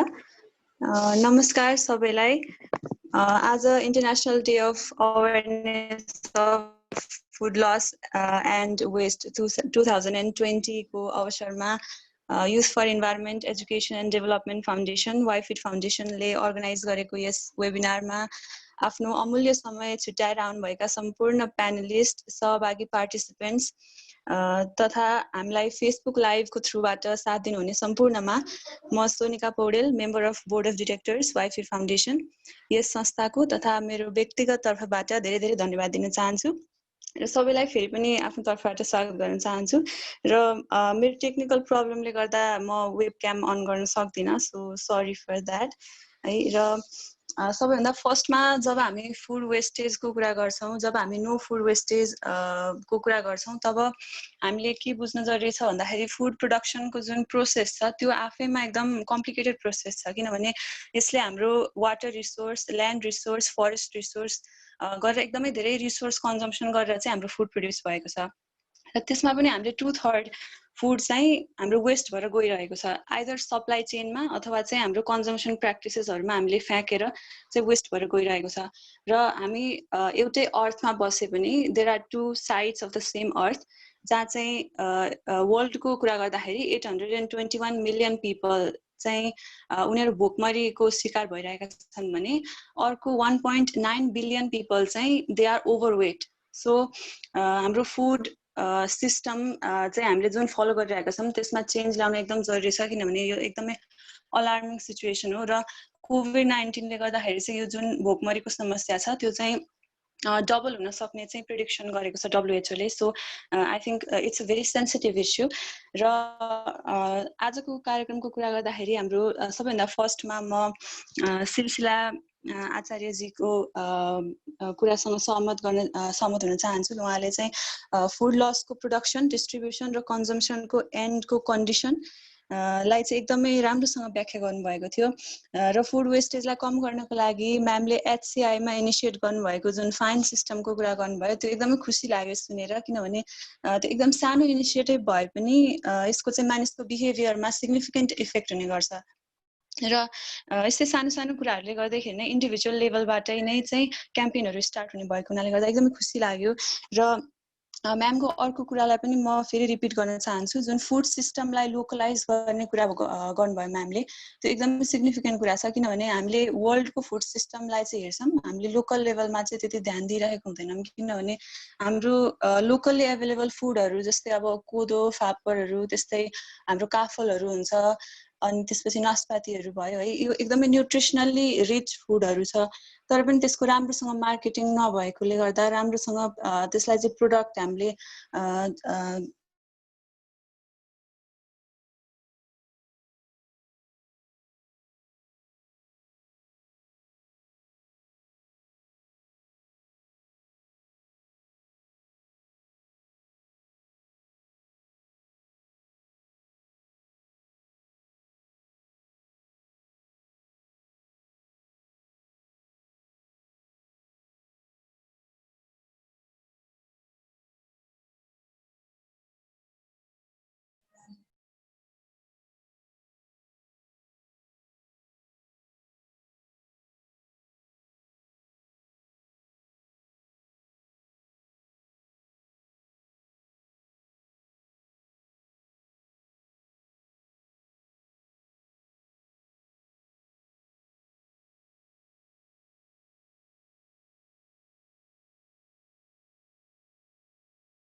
सभा हस्तान्तरण गर्न चाहन्छु। हेलो, आवाज सुनिरहनु भएको छ मेरो? सो आई थिङ्क छैन दिप, भर्खरै सुने अघि बिचमा इन्टरप्ट भएको थियो मेरो, म कन्टिन्यू गर्छु है। हुन्छ दि।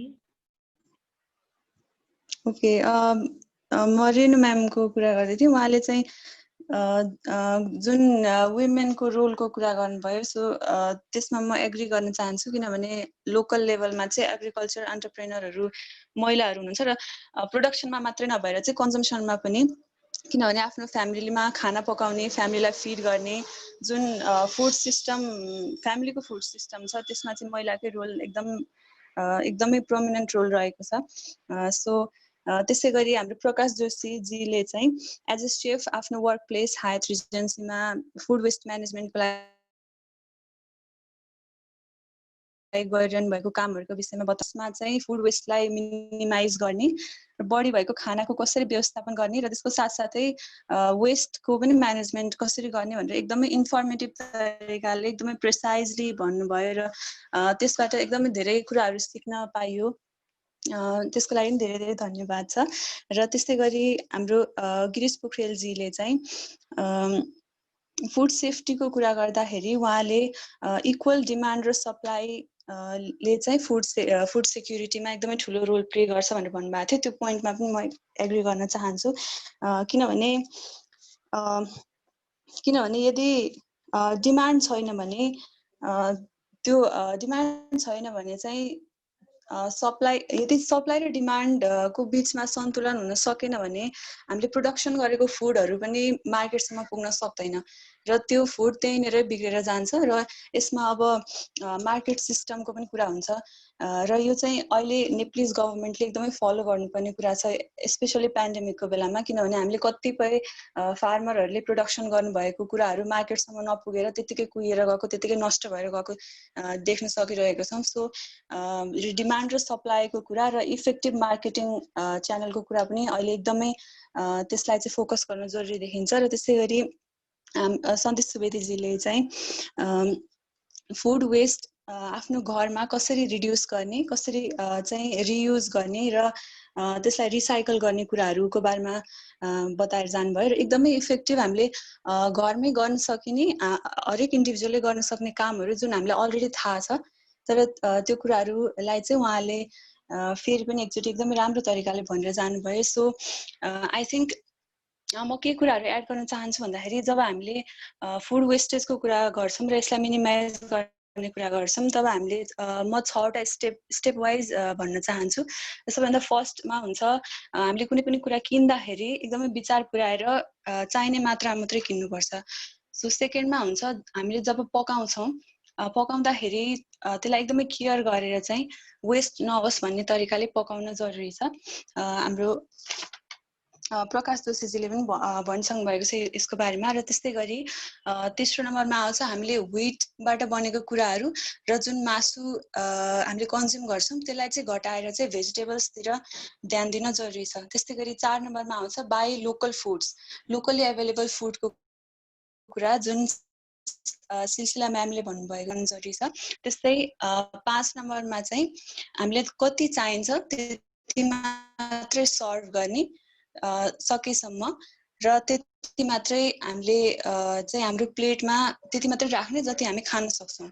र 6 नम्बरमा आउँछ युज वाट इज लेफ्ट, जस्तै जति ट्राई गर्दाखेरि पनि हाम्रो फुड अलिअलि त बढी हुनसक्छ। सो त्यसलाई चाहिँ कसरी चाहिँ मिनिमाइज गर्ने, जस्तै भात बढी भयो भने त्यसलाई भुटेर खाने, यदि टमाटोहरू हामीले बढी किनेर ल्याएको छौँ भने त्यसबाट केचअप बनाउने। सो यस्तै सानो सानो कुराहरूले चाहिँ फुड वेस्ट मिनिमाइज गर्न सकिन्छ। सो मेरो 6वटा पोइन्टहरू चाहिँ यही थियो। सो आई थिङ्क अब हामी हाम्रो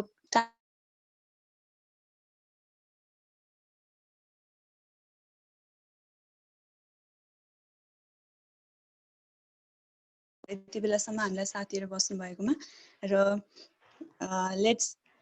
let's make the change through the individual efforts to reduce food wastage and that's all. So म फेरि एकचोटि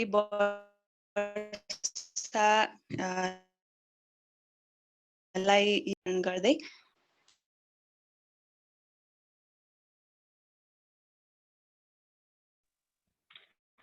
thank you so much Sonika di. अब आज हामी यस कार्यक्रमको अन्तिममा आइसकेका छौँ र म फेरि पनि हाम्रो सबै स्पिकर्सहरूलाई आफ्नो अमूल्य समय निकालेर आइदिनु भएकोमा धेरै धेरै धन्यवाद दिन चाहन्छु र साथसाथै सबै पार्टिसिपेन्ट्सलाई अन्तिमसम्म साथ दिनु भएकोमा पनि धेरै धेरै धन्यवाद दिन चाहन्छु र आजको यस कार्यक्रमको supporting partners land is life, Asia young indigenous people network र पवनका फन्डलाई पनि फेरि एकपटक वाइफिट फाउन्डेसनको तर्फबाट विशेष धन्यवाद दिन चाहन्छु।